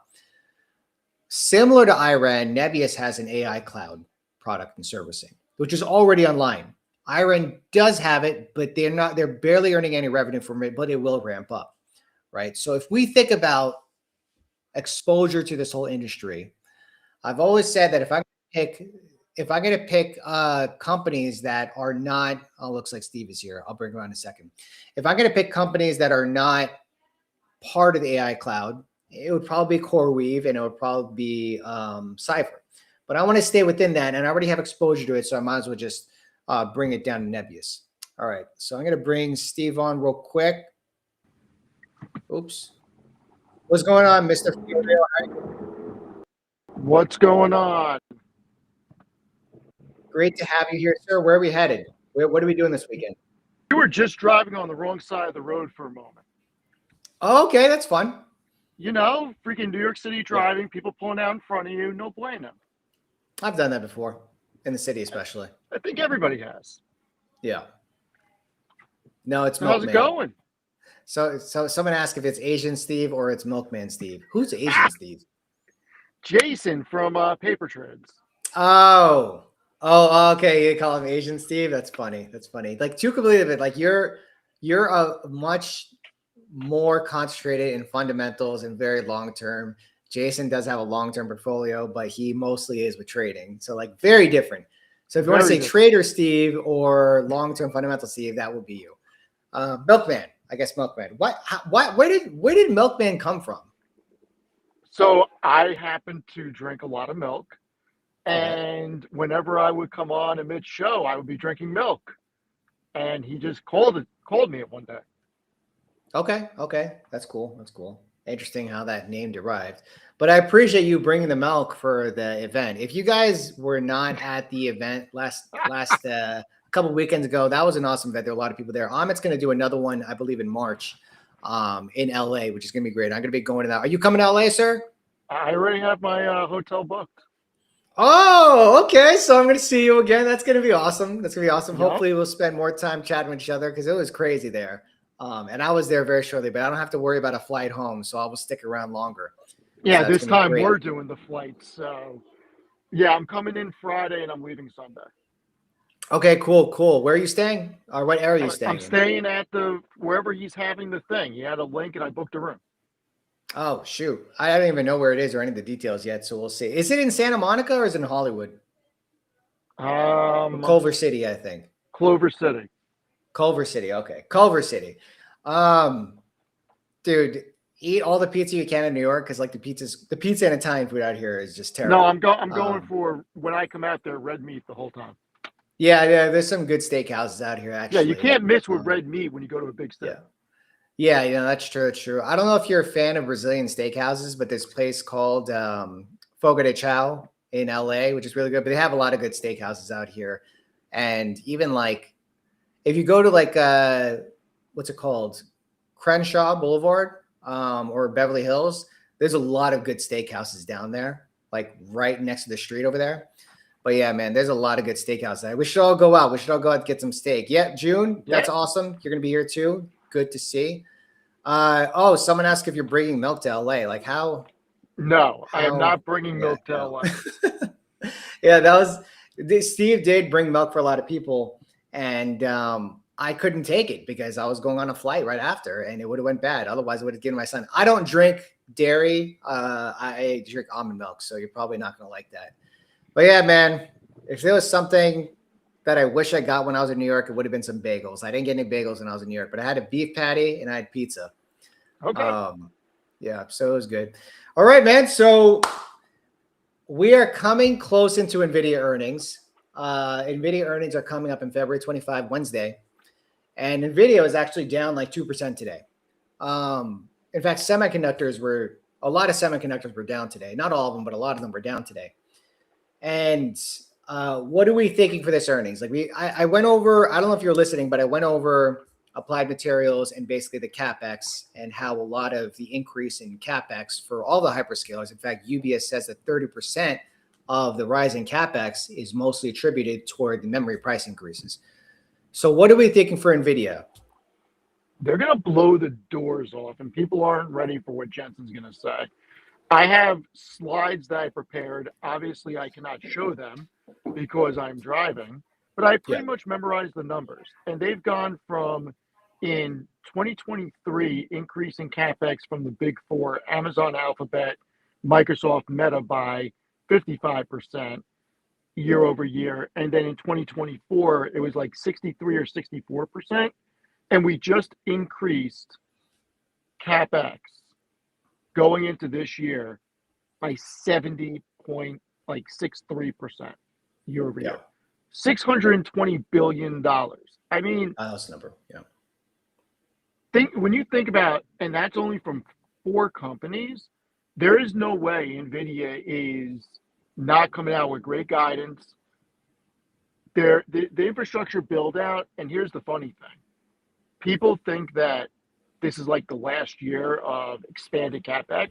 It may not continue accelerating, but it's certainly not going from a 70% year over year to negative. Like maybe it falls to 40% or 50%, but got news for everybody. 50% of 620 is 310 billion. You know, you start talking about 40%, that's like 270. So NVIDIA is going to be a main factor in the CapEx build out. Taiwan Semi increasing CapEx by 30% to meet the demand from their clients, i.e. NVIDIA. I think NVIDIA can do no wrong at this point. Yeah, no, they're definitely not going to be growing data center as quickly, but there are a few other segments in NVIDIA, and one of them is gaming revenue that is actually starting to grow pretty materially and starting to get pretty big, where it's actually going to make a difference in terms of its group top line. So if I pull up the NVIDIA quarter over here on Fiscal AI, all right. Man, all you guys use Fiscal AI, all of you. It's great, dude. I don't have time to do these spreadsheets like you.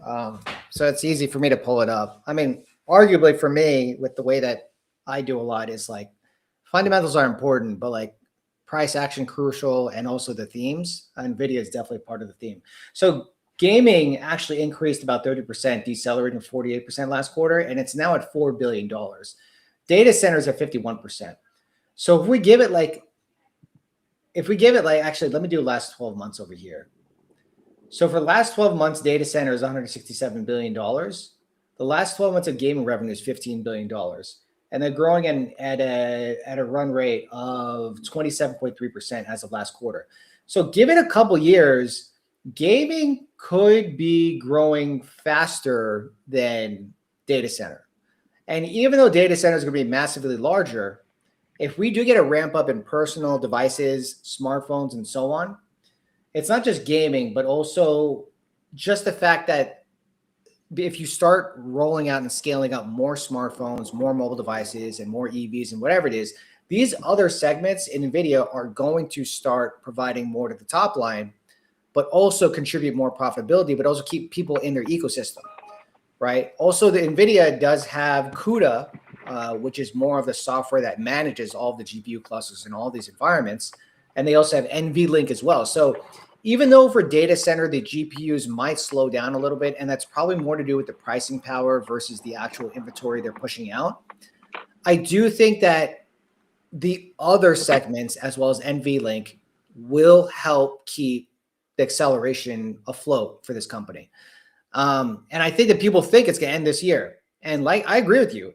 It's not going to be as fast. In fact, in 2024, they were increasing revenue at a 200%, and then 270% peaked in, no, 325% growth was data center growth in April 24. Last quarter was 70%. So the fact that they were able to keep near triple digit growth for data center alone for almost 3 years is insane. And even if they slow down data center to 50 to 40%, like we're talking about 50 to 40% of a near $200 billion business, which is a lot, right? So on top of that, gross margins, I think a lot of people worry that gross margins peaked and would drop down to the 60% range. They actually kept them around 72%, right? So gross profit margin is 70.1% last quarter. And I think they were saying that this is pretty much the bottom of gross margin. These are crazy gross margins for a $5 trillion company. Well, think about also this. A hardware company. Go look at what the consensus estimate for revenue this fiscal year is going to be. So I don't know if they have it on Fiscal AI, but they have it on Seeking Alpha out to like 2034. And I believe it is such a crazy number that when you put the current margins on it, you're talking about anywhere from 180 to 220 billion in net income. What the hell are they going to do with all that money? It's called buybacks. It's called investments in other companies. Oh yeah, the investment, the ventures that they're doing is probably become a bit more important. I mean, they already own 90% of the portfolio in CoreWeave, and so yeah, scroll down, go to you're on Seeking Alpha, aren't you? Yeah, click on earnings, go to the second tab, and then scroll down. It's like 400 billion or something like that. Yeah, I mean that's not enough. That's just not enough. No, but think about it. They have last quarter they had a 56% net income margin. So if you say 50%, 200 billion net income. Like I don't think we're bullish enough on NVIDIA, and I think people are underestimating Vera. I think they're underestimating what NVIDIA can do in the actual CPU area, because everybody is just focused on GPUs. They could take a major bite out of that. Well, yeah, that's where PC comes in, right? Personal computing. So we haven't really. I'm pretty bullish on Qualcomm, and I still need to look into them more. Yeah, they still need to they still need some improvement, but like last quarter wasn't terrible. But yeah, Qualcomm, a lot of their business is tied with a lot of smart home device, a lot of mobile devices, as well as a lot of personal computers and laptops. Actually, mostly laptops. And we are starting to see. I think we're starting to see an acceleration of that because it's mostly been focused on data center, but the cycle for personal computers is probably going to start ramping up again, especially when you're starting to see more focus on device AI, right? So it's already the talk of the town. This is the reason why Cloudflare and DigitalOcean are trading near all-time highs because of the fact, well, not near all-time highs, 52-week highs, because of the fact that it's all been about content delivery network. But now these LLMs are becoming more efficient where you don't have to reach out to the internet and hit some server out there to run your LLM. You could actually host some of this on your personal computer or host part of it in your personal computer so that way you get a faster response. And as this becomes more important, this is when NVIDIA's other GPU lines besides the enterprise lines will start to pick up as well. And it's actually kind of a bull case for AMD because AMD is focused on that and also Qualcomm as well. I mean, I don't think this cycle is really going to end anytime soon. And it's tough to say, like, with the price action in the market, because some of it's speaking the other way around. But semiconductors or the SOX ETF is actually trading near an all-time high. So we might be seeing software go down a hill, but semiconductors still pretty bullish, man. And did you check out the Applied Materials earnings yesterday, by any chance? No, I do not follow Applied Materials or ARM. I don't have enough time in the day. I follow about 50 to 75 companies religiously. I can't add anymore. No, that's fine. I mean, you're still going to, since you have the position in NVIDIA, you're still getting a lot of that. Are you an AMD? No, AMD is one of my biggest regrets. I sold a lot of shares at $3.72. Wow. Like a lot of shares. You missed out. I used to sideways trade AMD back in like 2012. Right when they came out with the APU chip, I was so bullish on them. They were always trading between 5 and 7. I would sideways trade it. And then I got caught because it just fell off a cliff and it stayed there for like 2.5 years. Yeah. And I was like, I just want my money back. And the second that I was at break even, I unloaded everything at like $3.67. Oh, man. Was that because Lisa Su started at AMD when? She just started like 6 months after I sold. Yeah. It wasn't until like 2018 when they just like seriously started to ramp up. I still remember in like 2019 or 2018, AMD was trading at like $30.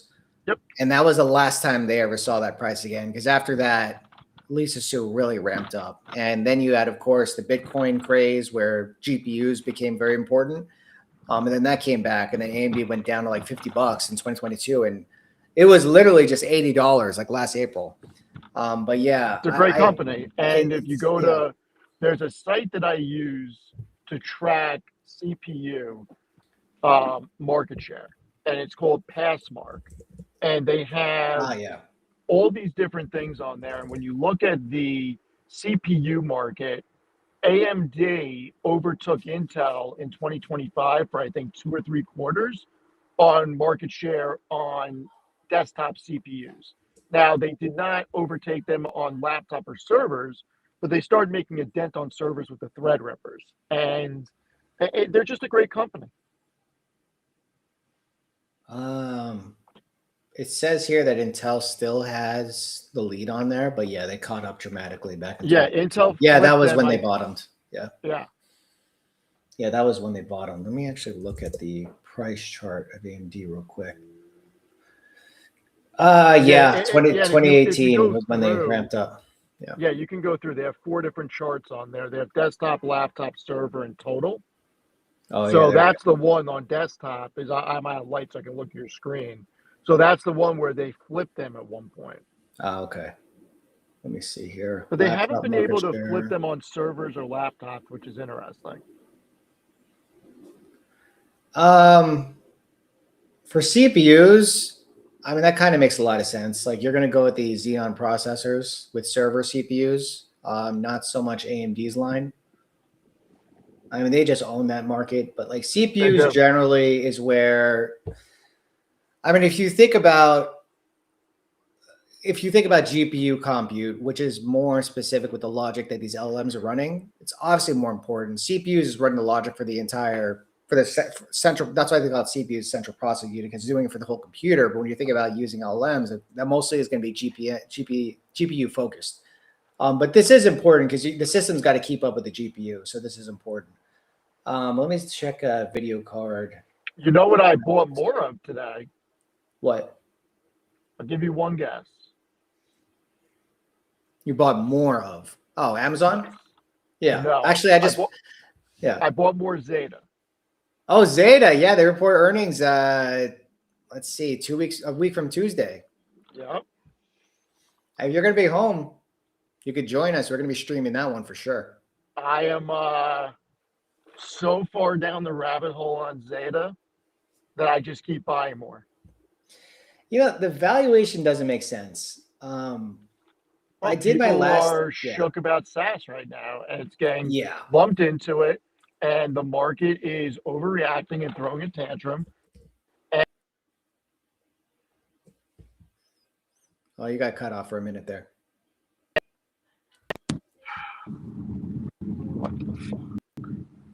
I brought up the Zeta quarterly on Seeking Alpha. I'm not Seeking Alpha, Fiscal.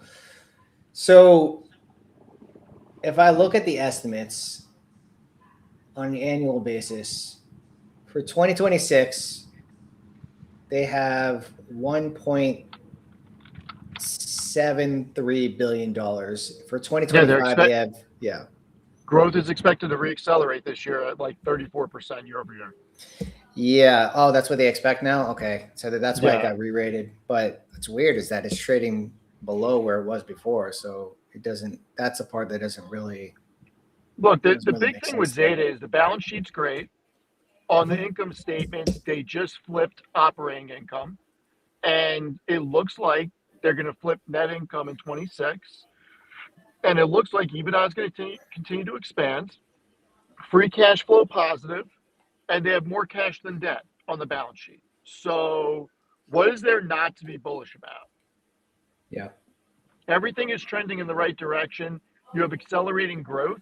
And if I see that if they start reporting a strong net dollar retention, this could be a baby Palantir. Not saying that this is a 10 bagger, but at a $4 billion market cap, is anybody really going to try to argue that this can't become a $15 to $20 billion company in 2 years? Because if it does, that's a 4 or 5x. They, I mean, there's also the financials, which is important to remember when the stock. But hold on, let me send Evan a link. He wanted to hop on. You also have everything they're doing. They just came off the whole Zeta conference. I watched 2 of the interviews out of it. It just seems very bullish. And the fact that they are able to generate a positive ROI for customers utilizing their platform, I think you're going to see more people using it. Yeah, no, it's not only the expansion they have as far as clients goes, but I think what's more important is that a lot of their expansion is with medium to enterprise size businesses, and those are going to be the bigger contracts. The ARR is going up too annually. Probably what's more important about this company, and like from a fundamental standpoint, is that they have Athena, and Athena is comprised of three different parts, right? You have your front end, which is most of the chatbot that people are using to interact with Athena on the UI. You have your middle portion, which is basically running off of the data that you have, or it's running the processes on data that it's getting from the first part, where it's data that is in its entire ecosystem.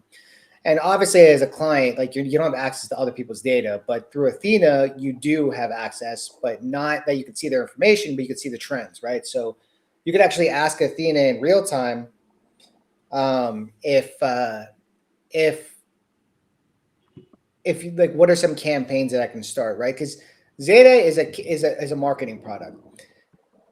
The issue that I can only say is happening with the market. Not only is it software, but also it's a marketing product. If you have like a recession, whatever slowdown there is, companies cut the budget on marketing immediately. Now that doesn't mean that Zeta's revenue is going to go down, but that's what the market's thinking, that it's going to be impacted by it. So the market's just looking at like the near term, right? The market's not looking years ahead of time. The market never looks years ahead of time, which is the reason why we get the opportunity. But I think what's more important is the fact that they have this data, and the data is all first party. Like they don't pay other companies, or maybe they do for some of their data, but most of their data is first party. So all the data they have is collected through their platform, all the clients that use their platform, right? And they have like almost a decade of data. And the benefit is that other companies out there that are in the same industry, they have to pay for their data in order to be able to create these targeted campaigns, like the best campaigns that are suited for certain clients, right? So what Zeta can do is they have, right now there's usage of SEO, which is search engine optimization, which is what Google uses and all these platforms use to become like a highlighted keyword. So if you Google something, it shows you the result. Because we have so much use of chatbots, there's now generative engine optimization, which is like, if you're using ChatGPT, you see like these hyperlinks instilled in the messages or the responses you're getting. And that's GEO, or generative engine optimization, which is becoming critical because more people are using chatbots. So you want to start having the best data there. And Zeta is one of the leaders in providing that data. In fact, they did partner with OpenAI recently. But hold on. I see Evan's on here, so I'm going to bring Evan on. What's going on, Evan? How are Hello, my you? friends. I am doing well. I am doing well. You know, This is what, Stock what Market else am I News. going to do on my Friday night besides hang out with the guys? Thank you for letting me join in. No problem. No problem. Thanks for coming. How are you, sir? Are you a shareholder of Zeta? No, I am not a shareholder of Zeta. Okay. So my reasoning is maybe a little different than other people. I feel like my whole life is around advertising and that stuff, the business and things that I'm going into, and I just don't need to concentrate myself more. But Yeah. I get it. It's interesting. It's advertising is a great time right now, especially when the economy is doing well. Yeah, no, it's going to become pretty important. I mean, the market's certainly pricing these advertising companies like they're going to go out of business. I mean, Steve, have you checked out the earnings from Reddit? No, I don't really care about Reddit. I don't understand why Reddit is a big thing. I mean, here, and maybe I'm just too old, but why am I searching on Reddit for anything? A lot of people. Oh, go ahead. I apologize, Sam. It's your stream. No, go for it, man. I was gonna say, just like people like getting information on X, Twitter, Reddit, there's just a style of people, the communities, the rooms. It's just a place where people enjoy sharing information and stuff like that. Yeah, There's just a I community don't that's understand the coalesced. business model. I mean, if I need to figure something out, there's so many chatbots right now, from Claude to Gemini to ChatGPT to Grok, that I'm asking one of those first before trying to find a room and ask random people and see what they're talking about. So ChatGPT actually does reference Reddit threads or Reddit posts. That's one of the results that comes up on there, or it basically crawls across the entire web for a lot of the results. Like, when you're using ChatGPT, they don't have like a dictionary, or they do have like kind of a dictionary they look up, but they also crawl through Reddit and Google search results and everything. But also the amount of growth that Reddit has as far as their expansion goes on a global scale is pretty insane. But not only that, but this company is pretty damn profitable. It's not necessarily like an App 11, because App 11 provides the sell side platform where people can actually sell the real estate on their products for other people to advertise on them. So it's a bit different, but like all this advertising or ad tech companies, like they're all getting hit, right? So your TTDs, which is still expensive after its massive drawdown, your Reddits, App 11, Unity, all these ad tech companies are like falling off a cliff because of this fear that, why do we need to worry about advertising when we could start worrying about other ways that, or whatever the theory is. Like, these are obviously all getting hit, right? And I think a lot of it has to do with like contraction of the economy fears or recession fears. And the first thing that, Evan, the first thing that gets taken off the budget or budget cut during hard times is marketing, right? It gets cut hard, it gets cut fast, it gets cut first. I will say, I don't know if I've necessarily seen that out that much there right now. I think a lot of fears around AI and what all these platforms look like. And, I think fundamentally, like, what are the moats? What's going to be able to drive this going forward? I think it's not being able to connect people with ads. I don't think it's the platform. I think it's having the thing that people can advertise through, the distribution, the models there. So that's why, like, we've had this talk about Disney in the past year. Like, I get a little bit more excited about the people with the content, the eyeballs, the Reddits of the world, than I do the other ones, like kind of being the middleman between it. Yeah, I mean, these are very volatile companies in terms of stock price, but we're really getting to the point with a lot of these software and ad tech companies where like they're just getting sold off materially because like they're just throwing it out, right? Like a lot of the money is rotating. Like if you look at the stock market today, and I don't know if you checked out the other sectors, Steve, as far as like the broad SP index, the SP 500 sectors, but like you actually know, you probably noticed because you have a lot of dividend stocks, right? Yep. Those are not hit hard at all. In fact, Verizon is trading near a 52-week high. And I think you own Verizon, right?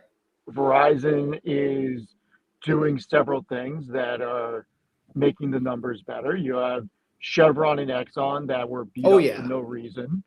I mean, Chevron's up 22% since I started a position. You got Vertiv up, which isn't an old school company, but it's definitely an adjacent sector. Home builders are up. You got QXO's up. I mean, there's a lot of companies that are doing well. I think we're at a bottom right now for software. I think this is so overdone that it's insane. And I think the market's starting to find a bottom on this. I really do. I mean, hopefully, man, you did get a little bit of a bounce off IGV today, but the chart is just falling off a cliff. Right, like but the chart's falling off a cliff, but the profitability and the revenue isn't. That's the biggest thing. Really and the street doesn't even believe that the revenue is disappearing. I mean, if you go back to Seeking Alpha, type in ServiceNow or type in CRM, go to the revenue, look how many analysts are projecting for next year, for this year and next year and the year after. The street does not believe that software revenue is in decline. It's just that the whole thing's overdone. Are there companies that will get displaced by AI? Absolutely. Will there be consolidation? Probably. Will there be new companies that come out and take a piece away from the smaller or middle market companies? Yes. But enterprise software, people don't understand how difficult it is to move away from those platforms. And also the decision-making process about the C-suite making a decision to utilize some homegrown or some little unknown product over a ServiceNow or a Salesforce. It's just not going to happen. Yeah, I do. Well, my thing with CRM or Salesforce is that they're already a giant, very mature in terms of software. And I mean, a lot of their growth is inorganic. I don't necessarily like that. But there probably is like a mean reversion play with Salesforce. Yeah, but think about it. And I'm not looking at it as a growth company. I'm looking at it as it's trading like a tobacco company. And that's not going to stay forever. Look at the forward numbers on Salesforce. They're trading at like 15 or 16 times this year's earnings. They're trading around 11 or 12 times 2028 earnings. That's basically tobacco company territory. For a company that has more cash than debt, for a company that's expected to do $13 billion in free cash flow this year, and expand their revenue from $41 billion this year to $60 billion in 2030. I mean, I don't see it go much lower. It certainly could. It could go down to 150. I just think it's improbable at this point. You know, speaking of companies that are doing really good and are trading very richly, I'm bringing on someone. I don't know if you know Emp or Ryan. He's a massive shareholder of Walmart. What's going on, Ryan or Emp? Let's go. That's a great way to get welcomed into a stream right there. Just some love for Walmart. Trading twice the valuation of half the Mag 7 right now. Does that make sense? No. Steve, what are your thoughts on Walmart trading so rich? Sense. And look, I love Walmart as a company. It's one of the best American companies, employs a ton of people, nothing but respect for the company. But if we're going to give Walmart and Costco these valuations because they're durable goods, they're sticky revenue, and the idea that people have to buy groceries and will continue going to them, you have to give Amazon the same valuation because you can make an argument the revenue is just as sticky on the consumer goods side. And the one thing that Amazon has, or the two things that Amazon has that Walmart and Costco don't, are AWS and an advertising platform. And they have better overall margins. So I just think that there are companies that are expensive, companies that aren't expensive. And if we're going to allow Walmart to stay at these valuations, then the Mag 7 companies should be trading at higher valuations. I think it's a flight to safety. Walmart. Walmart. But how is it a flight to safety? Walmart's profit margin is what, 4.5%? How is that flight to safety? No, I mean, the money's got to go somewhere. Because look, if it's coming out of software stocks, if it's coming out of the Mag 7, it's got to go somewhere. And not all of it is going to energy. Not all of it's going to home builders or real estate. Not all of it. And it's not even, it's being taken out of financials too. Financials are just falling off a cliff as well. They're really going to very quote unquote safe companies. And what's really funny was that Costco used to be that safe company that everyone flocks to. Like, remember when COVID happened, Costco was heading toward all-time highs. It was pushing all-time highs. And now Walmart is like the new Costco, basically. It is a flight to safety. I was actually surprised to see Apple down today, considering how much of a flight to safety there actually is. But yeah, I think it's just another one of those stocks that are flight to safety. And probably when we get that re-ramp up in a lot of tech and software, that's when you're going to start seeing money come out of these flight to safety. Yeah, but I'll push back on that. What's the definition of a flight to safety? Durable revenue. You're going to tell me Microsoft isn't a flight to safety? I mean, I want to tell you whatever the market's doing. Windows. You're never replacing Windows. You're not replacing Office 365. You're not replacing LinkedIn. You're not replacing Azure. And the whole idea that AI is going to cannibalize stuff, well, you have to have data centers for AI to run. Like, Microsoft's not getting disrupted and making $175 billion a year in EBITDA. They do more than $3 billion of EBITDA a week. If that's not a flight to safety, I don't want to hear that Walmart's a flight to safety. Enterprises can't run without Microsoft. Correct. I agree with everything there. Apple did just have the news the other day where they're pushing back their Siri to late 2026, their Siri remodel, as my Siri goes off on my Apple device here. But that's probably why in the short term Apple started selling. I mean, the market's just throwing tech out the window right now, right and left. It's crazy. Like that's the thing. And then the flight to safety, like you could say, like people may stop going to certain places, may stop luxury spending, travel like that if in a slowdown in the economy, which we don't have yet. But just for the sake of the argument, people don't ever stop going to Walmart, though. If anything, Agreed. Walmart does well in those times because instead of taking that extra trip to a Best Buy or to somewhere else, you just, while you're at Walmart, you pick up that TV or that coffee maker or whatever it is. So I think Walmart actually outperforms in those environments. That's the flight to safety argument there, but I agree with what you're saying, Stephen. It's not really a safety with the revenue side of things. Yeah, you can make an argument that everybody loves a deal, but when a recession or difficult times happen, everybody needs a deal. And I completely understand that argument. And I think Walmart will just continue to grow, and it's a great company. I just get annoyed when we start. I'm not saying anybody here. I'm just saying the general market theme is flight to safety with that and Costco, yet the profit margins are thin, and they're not giving Amazon the same flight to safety because they're worried about the CapEx spend. Like, give me a break. Give me a break. Nobody is stopping using Amazon. Nobody is getting rid of Prime. And they have to spend that much money. And if they didn't spend, and if you think about Bezos or any of those guys, if they just decided 5-10 years ago just to plow all that capital back into buybacks and dividends, we would never be at the technological part we are now. And they're playing the long game for the next 5 or 10 years. And that's why I think this is a moment in time we're going to look back on and be like, we should have bought the hell out of some of these companies because the market just got this wrong. Nobody can compete with Alphabet, Microsoft, Meta, or Amazon. They just can't. They don't have the balance sheets. They don't have the operating cash flow. And it's Sam, if you want to bring up a chart of their operating cash flow or EBITDA expansion, that is what happens when you spend tens and hundreds of billions of dollars on CapEx back reinvesting into yourself. Apple barely spent on CapEx and has barely increased operating cash flow. These other ones killing it on it. I mean, you're right. You know, that creates opportunity for the long term. But when you're talking about like price action, I'm talking years. I'm correlations of talking 3 to 5 years. I'm not talking then about being a trader. Then this is an opportunity. It clearly is an opportunity. Yeah. But when I'm saying flight to safety, that is literally like what the market is doing right now. And the way the market is working is that there's going to be a massive digestive period with CapEx, and Amazon is going to be free cash flow negative. Meta's going to be free cash flow negative. All these companies are free cash flow negative and not printing money anymore. And all that money is going to go toward CapEx. And then that's going to start impacting the sentiment of shareholders, which is the reason why they're selling the stock. Like that is the ultimate fear when it comes to med caps. Obviously, they can hit the off button and stop investing so much of CapEx, but there is nothing in these earning calls that says they're slowing down. In fact, they are not slowing down; they're speeding up.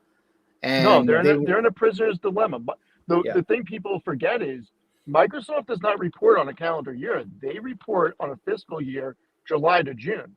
So in the summer, when Microsoft reports, they're giving guidance for their fiscal year 2027. You better believe they're coming over the top.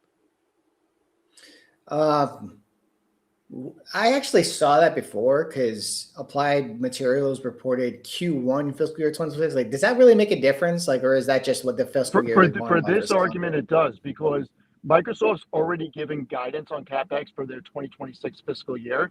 Meta, Amazon, and Alphabet just gave guidance on 2026 because they report on a calendar year. So they're going to be halfway through the cycle of spending. Microsoft is going to have to announce so much more CapEx in the summer for the following year because their Q1 is everyone else's Q3. And then that's going to create a vicious cycle where if they end up saying, you know what, we got to do the same thing as Amazon, do 200, watch Zuckerberg, Jassy, and Sundar come out in next December and up it again. Like, this isn't stopping for a couple of years. So I don't know if you saw the UBS report as far as CapEx goes. They gave a forecast on what they expect CapEx to be for 2026 and 2027. So I'm sharing it on my screen right now. And if anyone wants to see it, I'll put it in the chat as well. I'll even put it in the private chat in case you wanted to go to it. Hold on.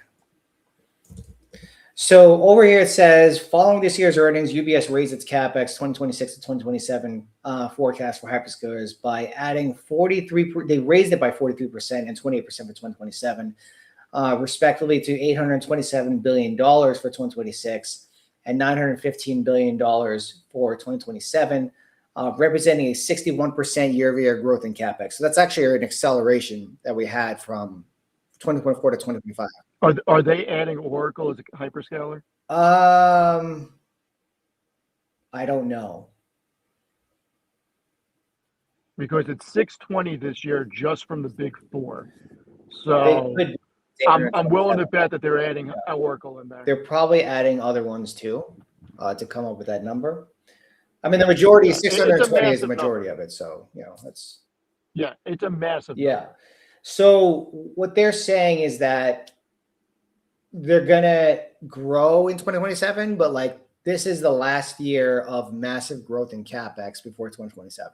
So we can kind of expect it. It's still going to grow, but it's going to slow down pretty dramatically. This does not take into account. Look, the two big questions, because their model. The two big questions are, if all this money is spent, which we pretty much know it's going to be spent, and you're bullish on technology, who the hell can compete with them in 3 years from now? Nobody. All roads lead back to these companies. And Meta may be the best one out of all of them, only because they don't have to come up with the content. Every user makes all the content for them. Sorry, I clicked on something. Can you repeat that? Meta may be the most interesting. It's trading at the most depressed valuation, and they don't make any of the content. Every user, they have more than a third of the global population making content every day for their platforms, and it just gets more sticky. Yeah, I mean, I guess the fear with Meta, and I'm surprised they gave back all of their gains from the earnings. Very surprised they gave it Same all here. back. Like I thought that was it. That was the bottom, but now it's looking like it's going to go lower again. You probably agree with me on that one, Em, because it's back below all the moving averages and stuff. But well, I think the question is, why is Mark Zuckerberg spending so much CapEx if they're not renting out this compute as opposed to the hyperscalers that are increasing their CapEx, right? So you have Amazon, Google, Microsoft, or Azure, Google Cloud, and AWS, and you also have Oracle Cloud Infrastructure, or OCI, that are renting out this compute to either private or public clients, right? Meta isn't doing that. So the problem that comes here is that once all this stuff is built out, look, the hyperscalers can always use this compute and re-rent it out to other people, whatever. For Meta, what happens when AI becomes more efficient and you don't need all this massive expansion? That's the problem when it comes to Meta. I don't think that's a problem because which is the reason why I still own Meta. But yeah, I mean, even if they turn on the off switch, which it looks like they're going to turn off in 2027, they're all going to come back to free cash flow positive again. But not only that, but they're going to be much more profitable because of the expansion utilization of all their products, and the build out is already complete. So their CapEx isn't going to be zero, but they're going to spend a lot less. And they've already reduced the headcount, and their processes are going to become more efficient in these companies. I mean, yeah, this is an opportunity, but obviously in the short term, the market's like, nope, we're going to sell these companies. They're all going to get disrupted. I think it's interesting with Meta because there's a couple things. There's some short-term memory people that remember Zuck overspending on a failed project before, and now he's overspending again. I don't think the two are anywhere correlated. I think it's unfair. The other thing that I'm curious about, though, Stephen and Sam, is we heard a lot about Llama a year ago. You never hear anything about Llama and Meta's AI. You never hear it. It's never in the news. You don't hear updates or new versions or anything about it. I don't know if it's a publicity problem or if they're just not making advancements. I mean, they've always had their open source available. It'll always continue to be available, but they're integrating it with their entire ecosystem. But I think they're integrating it more on the back end than the front end, right? So it might not be as much in use as like a Grok or Gemini or whatever with Llama, but on their back end, they are using all these AI capabilities to bring as much relatable content to people who are using their products, and also bringing the relevant ads. That's why they use so much of the AI in order to do all that in the background. Like, they're clearly doing it. The thing is that they're not, I don't know why they're getting into wearables still. Like, they should just stop, right? And they would save so much money. Even if they cut 30% of Reality Labs, like they just need to cut it completely. Like, it's not working, right? I don't think we're there yet. Like, we're not there for it. And that is literally what's holding down the entire business. The fact that he's still pouring so much money into this. And I don't think he's going to stop. He's going to be right one time, but by the time he's right, everything he's spending money on right now is probably not going to be that important. It's like venture So capital. Sam, I'll push back on that. As a Meta shareholder since the IPO, I am 100% fine with Zuckerberg spending the CapEx on that because he's earned that right. He has built one of the best companies in the world. The guy doesn't miss. And he can be wrong for a long time and pour money into it. But if he's right on this, and his track record is he's usually right, and if wearables is the next big thing in computing, I'd rather him own that space than Apple or Alphabet. Because We just lost you. We just lost them. I just don't think he's going to own that space. It's going to be Apple. Apple owns the wearable space. If Apple doesn't own the wearables, like the problem is it's iOS. You're just Apple moving so builds- slow. I love think- Apple. I think Make it Meta happen, can Apple. compete. Come on. I think Meta really can compete in the wearables with these glasses. I honestly think these glasses can be a big thing. I mean, but they might we'll have be, to but see. like, it's like, But to say that Zuckerberg has been right many times, but the metaverse was a complete failure. yeah. Can I be I mean, honest the with you? I metaverse is disagree, probably going to though. real sometime. The metaverse is virtual reality, is what's going to happen rebranded. They just had the wrong branding on it. They had the wrong level of immersion. They thought people wanted to transport to a different world, but they wanted to enhance on top of the world on top of it. I think Yeah. I really see it's potato. It's the same thing. It's the wrong marketing. Now they're the AI, like you said, that is like I use WhatsApp a lot. And I know Sam, you use it, and like I WhatsApp, whatever AI stuff going on all the time in there. I don't really notice it elsewhere, but that's where I see it the most. So I guess like maybe it is being used a lot in the back end. So like maybe back to that first point, maybe it's just a publicity problem that they're not talk, because like when I listened to Zuckerberg on the call the other day, I didn't really hear him talk about it hardly at all. I think he mentioned it once maybe within that entire call, and it's like, okay, if you're doing this, it's like everyone wants to hear about AI right now, and if you're doing it, you should be talking about it. Yeah, I mean, probably, but It's just a branding thing. Yeah, maybe, but I still, I mean, I don't think it's a waste of money. I just think there's better use of that capital. They obviously have a lot of capital to play with because they produce so much. I think they're like 40% to 50% free cash flow margins. So they have a lot of money to play with. But I just don't think that it hasn't done anything. I don't think now's the time for wearables. Wearables is going to be relevant in the future. And I guess it makes sense if he stops now, then he's going to start much further behind if he does restart it. But I don't think that's a market they should be in. I think they should continue accelerating and pouring all of their efforts into what they do the best versus trying to explore wearables, which I still don't think they're going to compete with Apple. But they could probably have market share, but like not be a meaningful competition to Apple. It's just like Android, right? So If wearables are a decade out, I feel like Apple's a screaming buy. That's fair, but I don't think they're that far out. I think they're a lot sooner. And if you're Meta and you live off of people creating content and posting stuff online, the glasses taking video is the next level of capturing every moment that people have, whether it's their kids, whether it's taking pictures out in public, traveling, whatever it is. Content creation with those new glasses is the next level. Yeah, I want to see. But it feeds back into themselves. With wearables, I want to see more of augmented reality, but not that you have like an entire screen a couple of centimeters away from your eye. More like it's planted above what you're actually seeing. So like the glasses are actually see through, but you just see the image over it.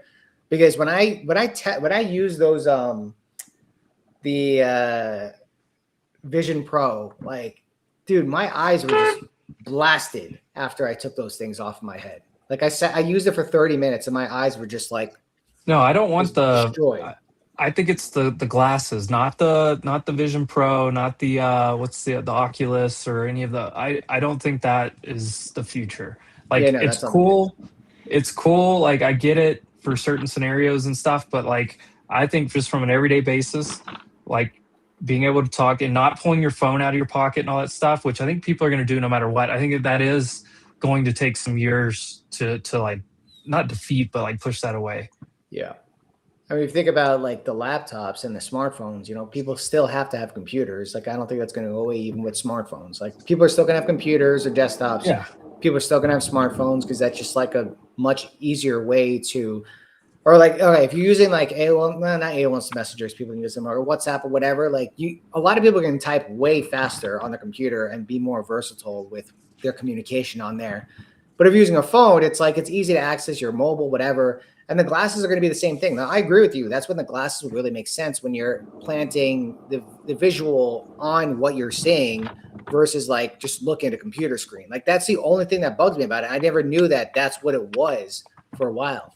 And I know Meta, they have the Ray-Bans or whatever they are, but well, the new ones with the heads-up display are just now launching, like this quarter. Like it just projects the image onto what you're seeing, not like an actual screen. It's within, it's like a little tiny screen within your vision profile on one of your eyes. That's what I'm thinking. That would make a lot more sense. And obviously as technology gets better, they will improve on that, where like it's literally like a whole visual you could see on there. Like Minority Report, basically. Right? Like that was freaking awesome what they were doing there. And I could see that happening. Especially I just saw Minority Report recently. You ever seen that movie? No. What? I have not. Oh my goodness. But in Minority Report, as they're walking around, this took place in the year 2040, 2042. Like it's clearly not going to happen at that time period. But basically your eyes were used as a scan for identity, right? So you could do that right now with your PC or your phone or everything, but it does more of your whole face and recognition with it. But later on, as technology advances, there's going to be like these little cameras and identifiers everywhere that looks to your eyes, because your eye is probably the most unique thing about your entire body, even more than your finger. Yeah, like retina scanner stuff. So there's an entire database that stores all your information on there, what you like, your hobbies, where you work, whatever. And these advertising companies are able to access that data or whatever is publicly available, which is the reason why privacy is becoming more important. And this is what Meta does, right? If you're using Facebook or Instagram or even Twitter, it bases it off your recent feed to serve you the most relevant ads you're supposed to get. So if you're walking in the mall decades from now and your eye gets scanned, you're going to see a TV screen or on your wearables, whatever you have, an advertisement that is specifically catered for you in the mall to get you to walk into that store that's a few stores down, right? So like when Tom Cruise or John Anderton, who is the character in the movie, was walking in the mall, he was seeing and listening to ads that was calling out his name and saying like, "Oh, John Anderton, you should try out these glasses. You know, these glasses are the feet." It's like, it was so weird because the way they had it in the movie was that they had the screen of the person talking, looking right at you. But it's like, what about the person that's like standing next to you over there? Do they hear the same thing? Like, or do we all have earpieces on? Like how, or maybe they're sending like sound signals that go straight to you, which is probably something that's going to happen in the future too, where it's like you can target sound at people so only they hear without having to wear headphones or anything, which would be crazy to think about. But like, if you really think about AI, like this is a capability of AI and it's going to get there eventually, right? And this is the reason why it's like, it's so hard to be bearish to market like 10, 20 years from now, because look, technology is going to get better. There's going to be a point where we're using Twitter as we're walking, or X as we're walking. We're watching YouTube as we're walking, like you were saying, through the glasses, where it's augmented reality, that the video is playing right there and you don't need a gigantic screen on your face in order to watch it. You just wear regular glasses. Yeah, and we're at an interesting spot because the spin, and people have talked about this for a couple years on all this spending going on, right? Is like eventually the market's going to be like, okay, where's the return on all this spend happening? And if it's still getting pushed out, like, do I want to keep pouring money in investing right now? Yeah. And like, I see something like Amazon and it does look really attractive. I see Meta and it looks pretty attractive. It's still kind of, I don't know. It's not like, I don't think it's a bargain, but it's still like pretty attractive. But I think, the last 2 to 2.5 years, maybe even more, the market has literally just chased all this like technology AI company stuff, like especially the mega caps and then all the derivatives thereof. Especially more lately, it's been even, okay, which sectors are these, or where's all this money getting spent? Where are the constraints? And like, you see what memory's done lately. That's the current constraint on continuing all this build out and everything. But you also had the market basically forget about other really good companies for a long time. So like, while you can look and say, okay, it's a flight to safety right now, it's also of like, hey, we all chased this crowded trade for 2.5 years, and now we're spreading the money out elsewhere until those things kind of pick back up. I think the market's in a really interesting spot because you look at some of these companies and you could say, yeah, they're kind of defensive, but also you could say, well, they just didn't get any love for 3 years. When you look at NextEra Energy, you look at ExxonMobil, you look at Pepsi and Coca-Cola, you look at Walmart, which Walmart's kind of just been on a trend the whole way, but you look at some of these other companies and then you look at like the RSP, the equal weight, and it's still right at all-time highs. And so it's like the market there is rotation going on, there is broadening out of the market, but I still think you need these tech companies to lead you before you go anywhere as a whole. And right now, the market's just not loving these companies. And I don't know if we need a narrative thing to happen or if we just need some type of little reset. But until that leadership comes back in the market, I think we're just in a really interesting spot. But it makes sense when you go back and think for 2.5 years, everyone chased these names. They led the way up, they led the way down, they led the way back up.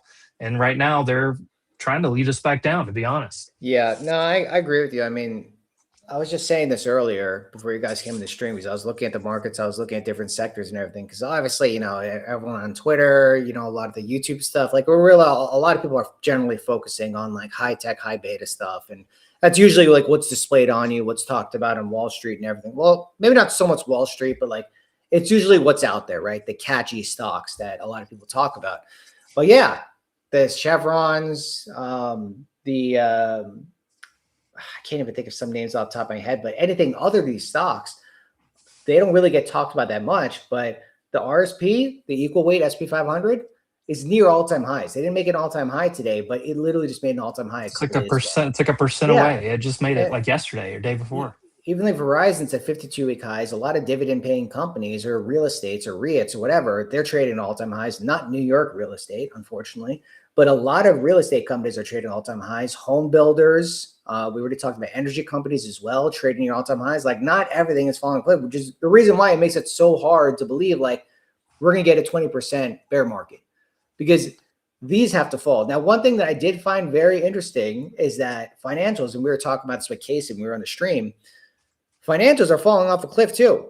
And those tend to be forecasting of a pullback, right? So tech pulling back is one thing, which is going to weigh down the market. But when financials pull back, that's an indicator that there's actually something wrong. But also New York real estate falling off a cliff is pretty interesting too. Like, why is that falling too? So like, these are the kind of things that I look for that give me kind of a heads up that maybe this is a little bit bigger than we thought. Maybe it's developing into something. But the fact that the S&P 493 is trading very high, and arguably half of those 493 are not even expensive at all, they're cheap, is the reason why the market's still afloat. But I think we're starting to come to a point where like everything's being thrown out, right? Or at least some of it's being thrown out, where it's like even the flight to safety sometimes is being thrown out too. Like that is when you get your cataclysmic 20% bear market. Well, yesterday, everything gets thrown out. Yesterday, that's what it looked like, right? Yeah, just for one day. Now, it wasn't continual, but for one day, you had everything across the board was selling yesterday. Now, today, you bounce back a little bit, and certain sectors bounce way back. You look at the small caps. You look at so like you said, financials look bad, and they're performing really bad. The beginning of the year, they were leading the whole market. Tech was still going sideways. Tech's been going sideways since the end of October. The financials were leading the market. Hey, there are going to be lesser regulations and all this. A lot of people had this thesis for them. They made their run. Now they're resetting. But if you go look at regional banks, KRE looks great. It just pulled off the highs and it bounced big today. And so KRE looks okay. And so it's like, well, we love regional banks, but we don't love big banks right now. And they're just kind of all over the place. Yeah, it is pretty weird, and it's not consistent either. I mean, if you look at the last month, it's been a little bit consistent with like what's leading and what's not leading. But on like a day-to-day basis, like it is just not consistent. The only consistent thing is that software is dead. Like that's the only consistent thing that I'm seeing across the board, and big banks are dead. But besides that, it's all ebbs and flows. But like generally speaking, not all tech is going down. Like semiconductor stocks is trading near an all-time highs. Yeah, right? yeah. Look at SMH. SMH looks good right now. Yeah. Oh, look, Steve is home. And to your other point there, like back in November, I was looking and I was saying, okay, all of your Mag 7 stocks are all across the board right now. The pain trade is going to be sideways in tech for the next few months, and we're still there. But we're seeing other pieces of the market do okay, energy and all this stuff. So it's like, okay, what's next? Where does the balance come from? Do people go back into tech, or do we get a correction? I feel like some people are cheering for a correction at this point. Maybe a 7% or so pullback on the S&P gets you to the 200-day, and they're pulling for the correction just to like get it over with so they can buy the next dip. And I see that argument. I guess I see that like that want or that desire for, okay, if it's going to pull back, just go ahead and do it, because the pain trade has been the sideways grindy trade, and it really has been painful for a lot of people that are trying to trade this market. We're only 2.2% away from all-time highs. No, that's why I brought up today. I'm like, we're right there. Look at RSP, and then look at QQQE, the equal weighted NASDAQ. Yeah. It's really not done anything but gone sideways the last few weeks. It's not down. I didn't even think to look at the equal weight Qs or anything. Look at equal weight Qs. RSP is like basis points away from an all-time high. Exactly. What's going on, Steve? Welcome home. Apologize. No, that's fine, dude. I got 2 phone calls and I hit end on both of them, and then I couldn't hear the sound anymore. And so now I was driving and I didn't have my reading glasses on. I couldn't mess around with it. And then I pulled into the underground garage, and obviously cell phones don't work through concrete and elevators and stuff. So I apologize. Oh, you live in I didn't know you live in a building. I thought you have a house. Yeah. We're in Queens. I'll tell you off stream. Oh, yeah. Give me your address. What's your IP address? Yeah, give me What's your your address. I don't want Give me to your have social security to number. use my Second Amendment rights if I don't have to. Are you going to plead the Fifth? You know. Actually, no, it's a Fifth Amendment. That's why it's called plead the Fifth. What I was thinking there. Yeah, no, we were just getting into like market dynamics, which probably is not important for your style of investing. But I mean, I guess what we can go back to, because we were talking about what's leading the markets right now, regionals and energy, right? So why do you think regionals, or do you think regional banks are a good buy here, and why? I don't follow regionals enough. I mean, I have Truist, but I just don't follow them enough to have an educated information on it. I follow the big financial centers. Yeah, so I personally like fintech, and I feel like it plays off similar. For most of the time, plays off of similar plays that regional banks do. Yeah, I think what we can say about regional is just a broad macroeconomic statement is that with the Fed cutting rates and the Fed expected to cut more, it's going to open up borrowing. You're going to have more small and mid-sized businesses borrowing from regional banks. They'll make more on their net interest income. I mean, it's a pretty simplistic way to look at it. I don't know enough about what they own on the underlying assets from the, like Flagstar owns a ton of New York City multifamily, et cetera, et cetera. But I think it's more a lending play at that point. Yeah, I mean, I don't think fintech is the same thing as like regional banks, and also, well, especially not large banks.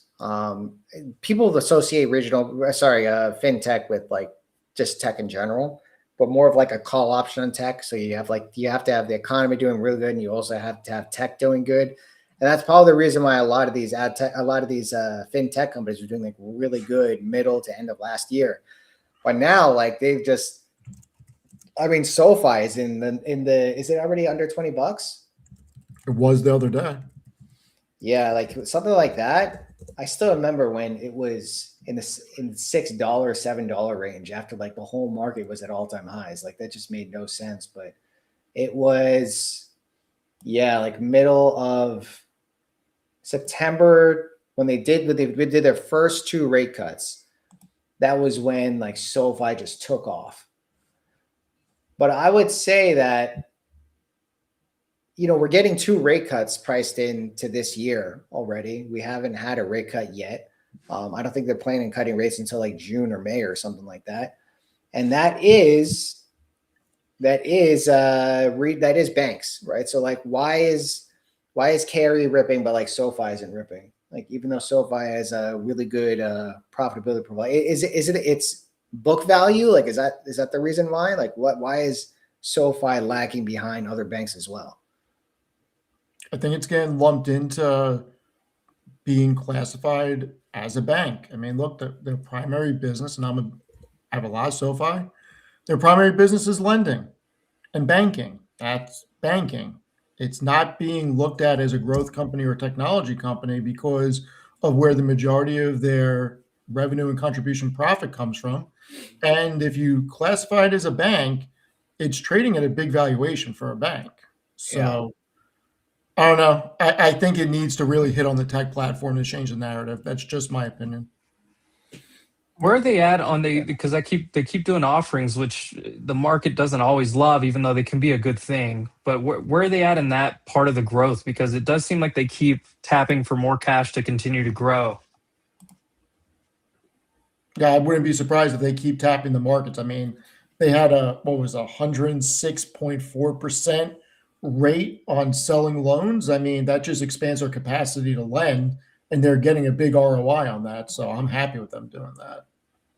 I'm not sure how much more they'll do. I don't think it's for acquisitions. I just think it's for shoring up the amount that they're going to be able to lend out, especially with student loan banking coming back and potentially making a move in the housing once the Fed cuts. And I don't believe we're getting 2. I think we're getting 3 or 4 rate cuts this year. I said that last year. I still think it. I don't think he would have picked someone that would have cut less than expected, even though he's coming in with a little bit of a more hawkish hand than people were expecting and the market was expecting. I think that's part of this downwards move here. I'm a betting man. I've net lost money betting, so you could take this next comment with whatever, with that caveat. My money would be on 3 or more. Same. I mean, Goldman just came out and said they think 4 cuts are coming. I don't think the amount of times they cut matters. Like it does. Whether it's why like 50 basis points. Matters. I don't think it matters as much as quantitative easing. Like Fed balance sheet expansion is what's really going to juice up a lot of companies out there, and especially think about it like this: you lower the Fed effective rate, you lower the cost of capital. So now companies that have floating rate debt on their balance sheet pay less in interest expenses. People who have fixed rate debt are now able to issue new debt at lower prices and buy back the higher yielding debt and have less in interest expenses.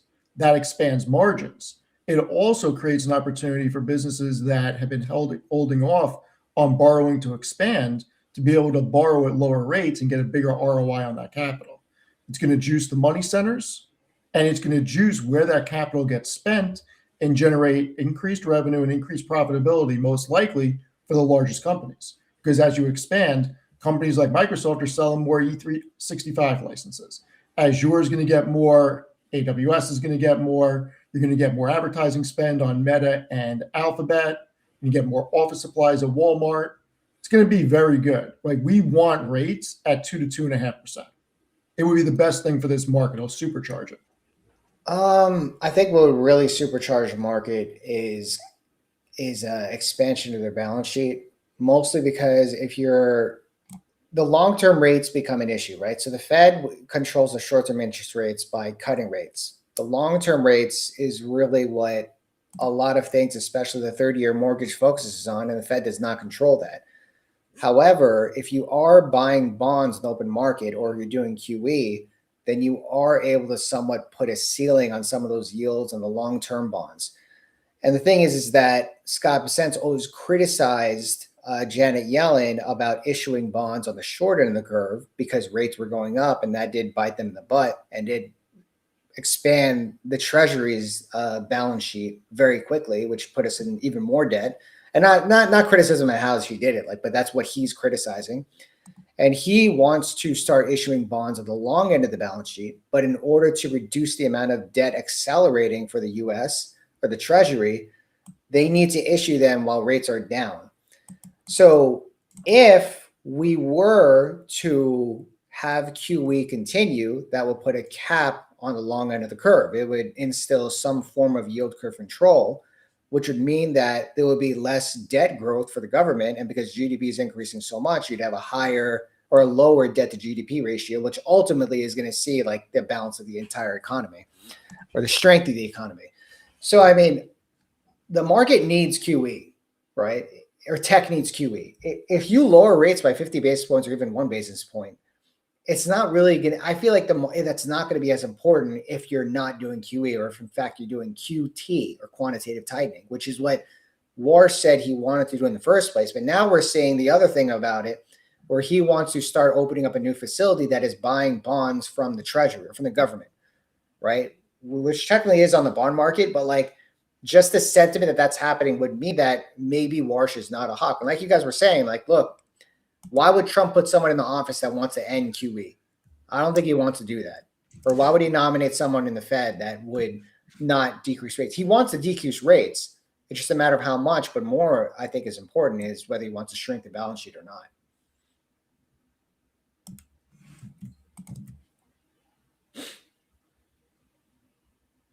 Yeah. All right. So we are getting to about 3 o'clock my time, and I got to go get my son now or soon. But you guys want anything else you want to add before I turn the stream off? Yeah, it is. There is one other interesting thing that is going on, and there's a couple of them that are going on tonight. But Tuesday is the deadline. 13Fs. That deadline is that's right. Tuesday, so it will be Warren Buffett's last portfolio update. We'll see. Rain's fully handed over. You're seeing what his last portfolio is. There's a lot of ones that are coming out today. George Soros, Seth Klarman, etc. I saw Seth Klarman bought some Amazon. I don't know. But yeah, that was the 13F deadline is something to watch out for. Obviously, also the market being closed on Monday. Did you see the speculation today that Berkshire sold Apple and Bank of America? I did. That's weird. Like Buffett's out of the way, and they're just like, get this off the books. How much cash are they going to have? That's the question. Well, Question is, they're what working do they on do with cash. cash? Yeah. I don't know. They're mostly an insurance company, so don't they need to have that cash as collateral? But they have what, 300 and something billion in short-term T-bills? Yeah, they had 300 plus before this quarter, so it'd be interesting. I mean, they bought Google. That was pretty timely last season. All right, I'm throwing Steve's Twitter down there for you guys. Yeah, I will say, go follow Steve. Go like the stream wherever you're watching. Go subscribe to the channel. But shout out to you guys. I appreciate you, Sam. You've been doing a fantastic job. A lot of people Thank you very watching much, sir. Channel on the Sam stream. If you're not already subscribed, you should be subscribed. Obviously, shout out to Steve. Yeah, Steve, are you going live great tonight? Podcast now. Go live every day. Yeah, you go live all the time, man. Every single time I go online, you're live. There was actually that time when Cashflow Chronicles was on the same time that you were on with Matt. I know that Matt was on Cashflow Chronicles with Chris. Matt was on with me, and then he went right to Cashflow Chronicles. I was like, dude, what are these stream hoes right here, man? They're always streaming all the time. I'm like, damn. I'm like trying to Well, we don't have kids. I don't have kids. You know what I'm doing tonight? This is what I'm doing. I'm getting off of it. I was at work all day. I did this from the car. I'm at the computer. I'm going to write an article for Seeking Alpha. And then at 9 o'clock, I'm going live with Matt and Tevis. What's the article about? I'm probably going to do my dividend harvesting series today and get that out of the way. And then over the weekend, I'm going to try to do 3 or 4 articles. So, and probably like 3 or 4 streams because I have no lifestyle. Damn. Must be nice. And I was going to remember when I was on that wolf trading thing, and I was like, whoa. KHC looks like a long over here because it was breaking above the 21 and 9 EMA and above the 20-day moving average on that Friday. And those contracts were not expensive. I mean, you need like a bigger move on it, but it's like, dude, if you traded that in size, would have been a guaranteed win right there. I love those. All right, so before everybody goes, what's the one company you're the most bullish about in the short term right now that you think is just severely overdone to the downside, or you think that it can still move? Walmart. I'm not gonna say Walmart. Let me clarify. If I was gonna just staying bullish, it's Walmart for me. But two companies that I am very bullish. I think I like Nubank and I like Mercado Libre.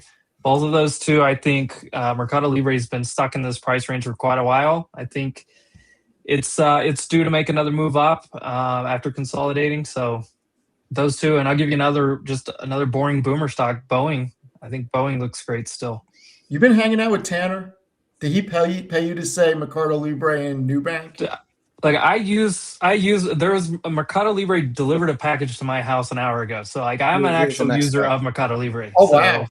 He lives in Mexico. So I know the company from a personal use perspective as well. Every small business I go to down here, it's like every other one has Mercado Pago, the payment terminal system. And so they just have so many vectors of their business. Yeah, they are literally the Amazon of Latin America. Someone said in the chat earlier, I can't find it, but they're literally in they're the Amazon of Latin America minus AWS, but they do have their own infrastructure, but they do host their infrastructure in AWS though. But yeah, Mercado Pago is like their AWS basically. That's like their cash cow or becoming their cash cow now. Yeah, they have a bank. They're this one of the their online banking or whatever, their digital banking is growing like crazy too. So like them and Nubank, I'm very bullish digital banking in Latin America. I have a whole thesis around that for another day. I would love to hear that at some point. We should. I would love to hear. We actually own Walmart de Mexico for very similar reasons. And they're huge too. And people don't, so like at the end of every neighborhood down here, including mine, there's these little bodegas Herrera is what they're called. They're basically little mini Dollar Generals, and Walmart owns all of them. Like when you go in there, you pay on a Walmart terminal. Walmart owns all of them. And a lot of people don't even realize how big Walmart is in Latin America, and especially in Mexico. Yeah, that's huge. There's 3 Walmarts within like 5 minutes of my house and a Sam's Club. That's amazing. That's good. Kevin, what about you? Honeywell? Yeah. Honeywell. Oh, Sam, did you go Sam first? No, go for it. Go. Yeah, he asked you. Part of the move might have been played out there. I am excited about Honeywell this year doing its spinoff. That is one name that I am watching. And I dipped my toes into Robinhood over the last couple of days. Maybe that means crypto moves and maybe BMNR goes up. I feel to have lost too much money to say that at this point in time, but I don't know. Maybe we're closer to the end of this crypto move than not. Honeywell is up 24% today. Yeah. That's crazy. He's in Mexico. I don't know if you want to say where you are in Mexico, but he's in Mexico. I just put it in the chat. Okay. Oh, okay. You literally told. Why don't you just give us your address, dude? It's a big city. Good luck. Good luck. It's like if I told you I'm in Dallas or somewhere. It's a big city. Yeah. You know, if Steve told me where he is in Queens, that might be a little bit easier to find him if he like told me specifically where, because Queens has like these little tiny towns there, and you would the square miles of each one is like not that big. Like if I told you that I was from, if I lived in like Bayside or something, then it's a lot bigger. But if I told you I was from like Long Island City, it's like if you knew someone was in Long Island City, you'd be able to find them, or like Woodside or something like that. Yeah, I'm in one of the bigger areas where you're not going to find me, but I just don't want to have to use my Second Amendment right. No, it's all good. It's all good, dude. Pretty cool painting you got behind you. You and the cow. Dude. Oh, yeah. We did that. I think Sam saw it in person. Freaking crazy. I want to know what the neon light is. I can't make it out. It says Milk Gang Studio established 2025. I just didn't turn it on right now. Is that what you and Amit named the thing? No, it's Basic Points. They got 2 great guests on so far. I'm curious on who the third one is. You know, it's gonna be good. That's all I can say. Yeah, no, he knows what it is, obviously. Is this like a weekly show committed, or is this like Yeah, we're trying to make it a weekly show. I mean, there may be a week here and a week there that we miss just from scheduling issues, but eventually we're gonna turn it into a weekly show. So we're gonna be as close as we can for now, but I think within 6 months it'll definitely be a weekly show. You know, it's funny. I saw this photo, but I only saw Tanner and how he like made fun of himself or something in the background of like how he looked weird. That's funny. Oh wow. Yeah, that'll be interesting to watch the third one. You guys interviewed Dan Ives second, and then you guys interviewed Did you guys see the end of the Dan Ives interview? I didn't watch it yet. I'm gonna watch it this weekend. Oh, it is so funny. It is so funny. Oh my God. I told Amit that I'm clipping it and turning it into a reel. You should. You should. Yeah, you should. You guys cross-plat. We on Instagram and TikTok as well? I mean, I let Amit handle all that because I have no idea what I'm doing with any of that stuff. So. Ooh, someone's saying you out of the way over there. Sorry, I just tried to be as quickly as I could. No, it's all good. Yeah, so Sam, what's the one company you're looking at right now you're really excited about? If you say GitLab, I'm leaving.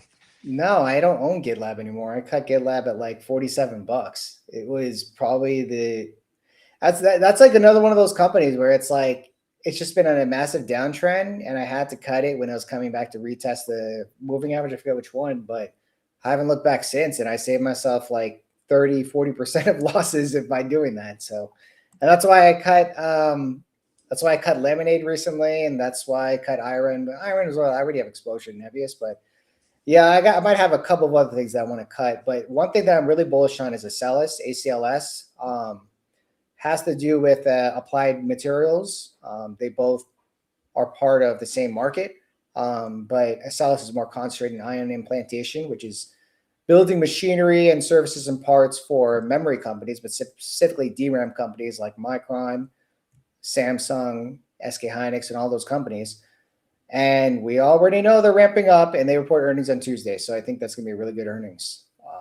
Pretty decent size in the portfolio right now with leverage too. So let's just say that if they SHIT the bed, then it's not going to be fun for me. But they are trading pretty cheap for how involved they are, and they've been doing pretty good. Like even on semiconductors still continues to go up, and I've been long since 47. They're at like $71 right now, 72, and they have not experienced any pullback whatsoever. And that was because they're a lot in EVs and also in solar as well. They build the power chips and analog chips for those sectors along with AI data centers. And look, no one knows about these companies, but they trade very cheaply. And if you find the right one, like you'll suffer very little drawdown if you get in with size. And I'm in a few of those right now, right? So I don't think the market is too friendly with expensive pre-revenue companies at all. I think that's been the narrative.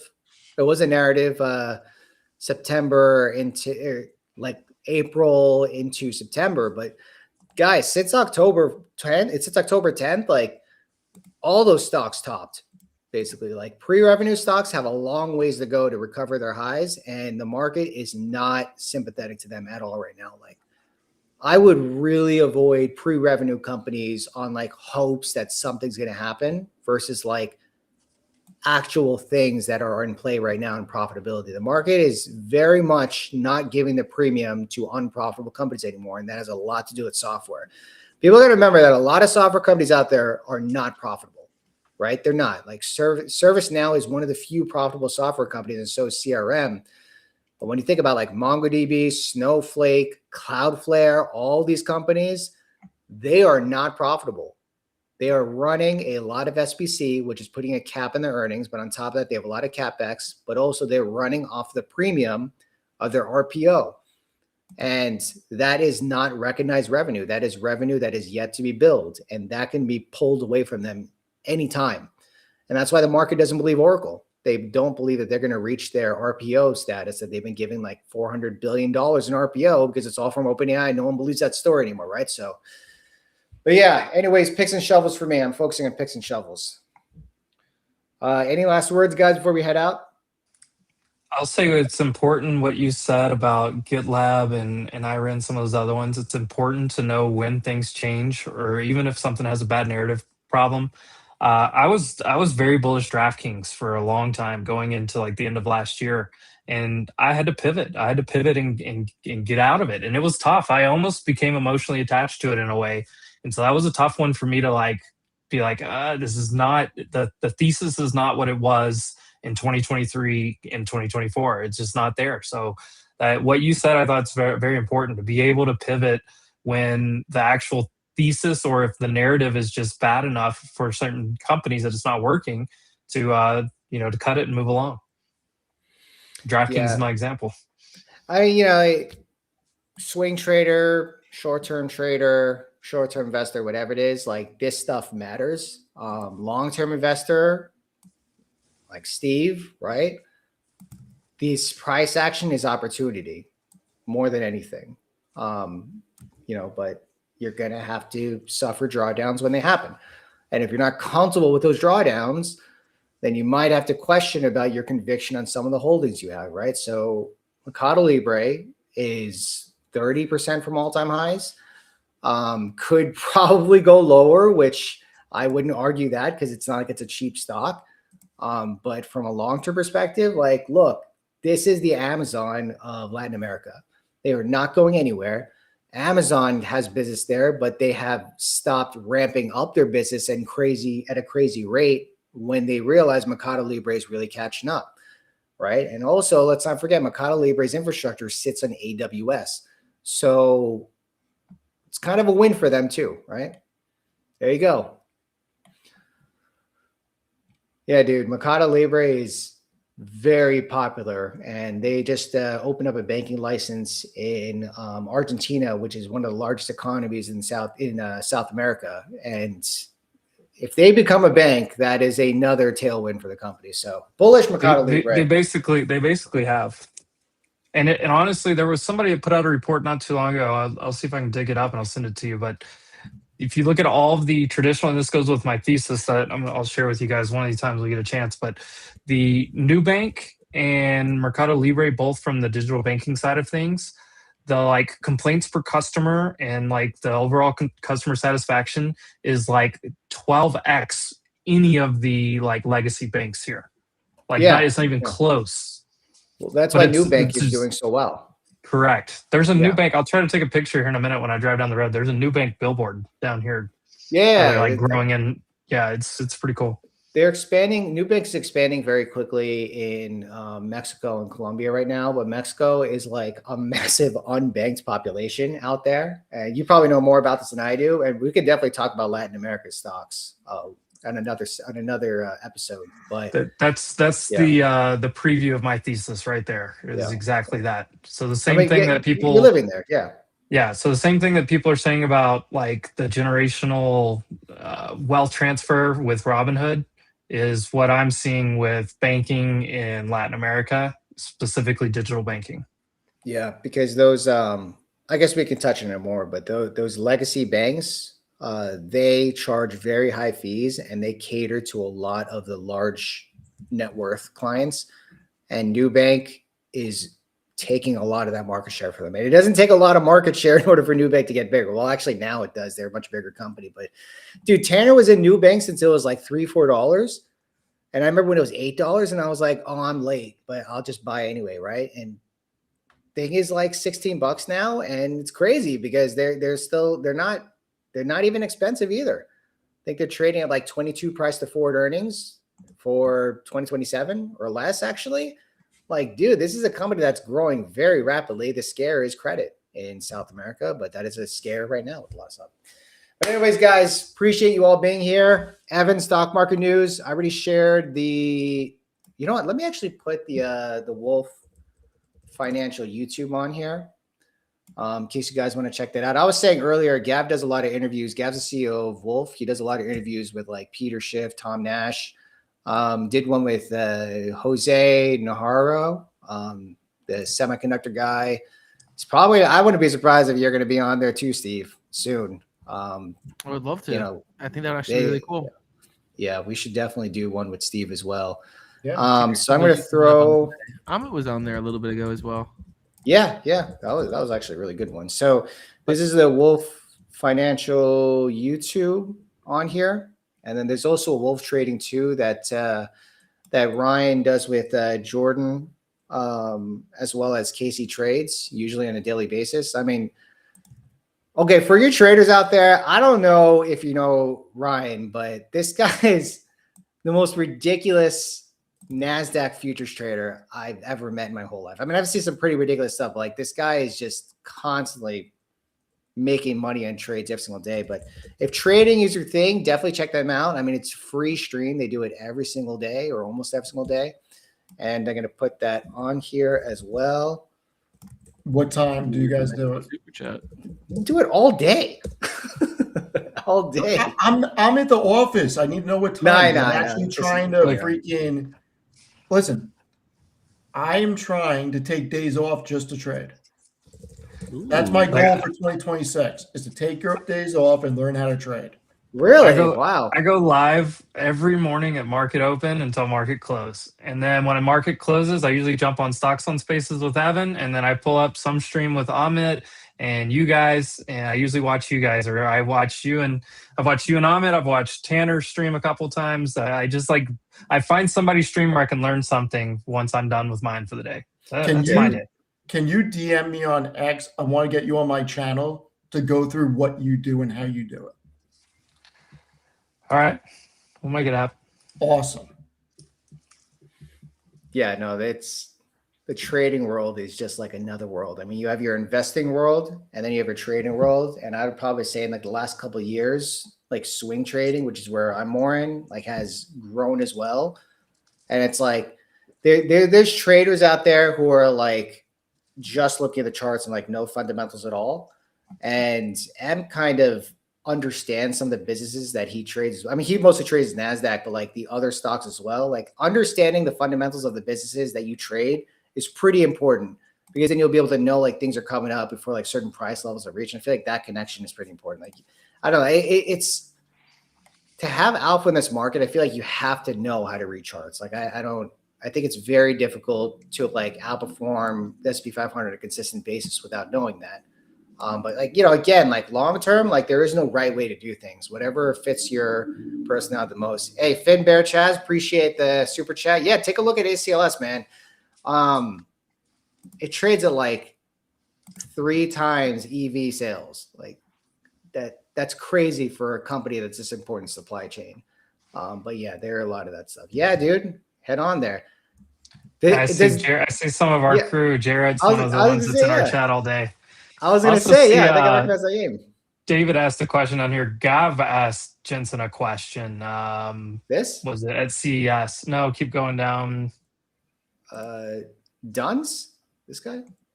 No, it says David Cav. He said, was it Ryan that asked Jensen a question back end of last year? Gav asked a question to Jensen back at, was it CES 7? Yeah, it was CES. I got Amit's question in there. He gave a nice one. I got a good answer. And then Gav's question got rejected. But he kind of got a job offer a little bit, maybe. I don't know. But was basically. Yeah, that's what I thought we were getting absorbed by NVIDIA. That's what I understood.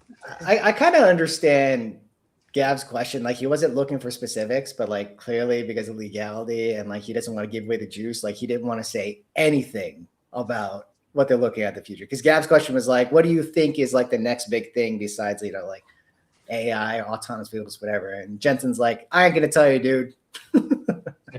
Market on Monday. I see that question. Market is closed on Monday. Futures open up like normal on Sunday night into Monday, which could be spicy the way we close today.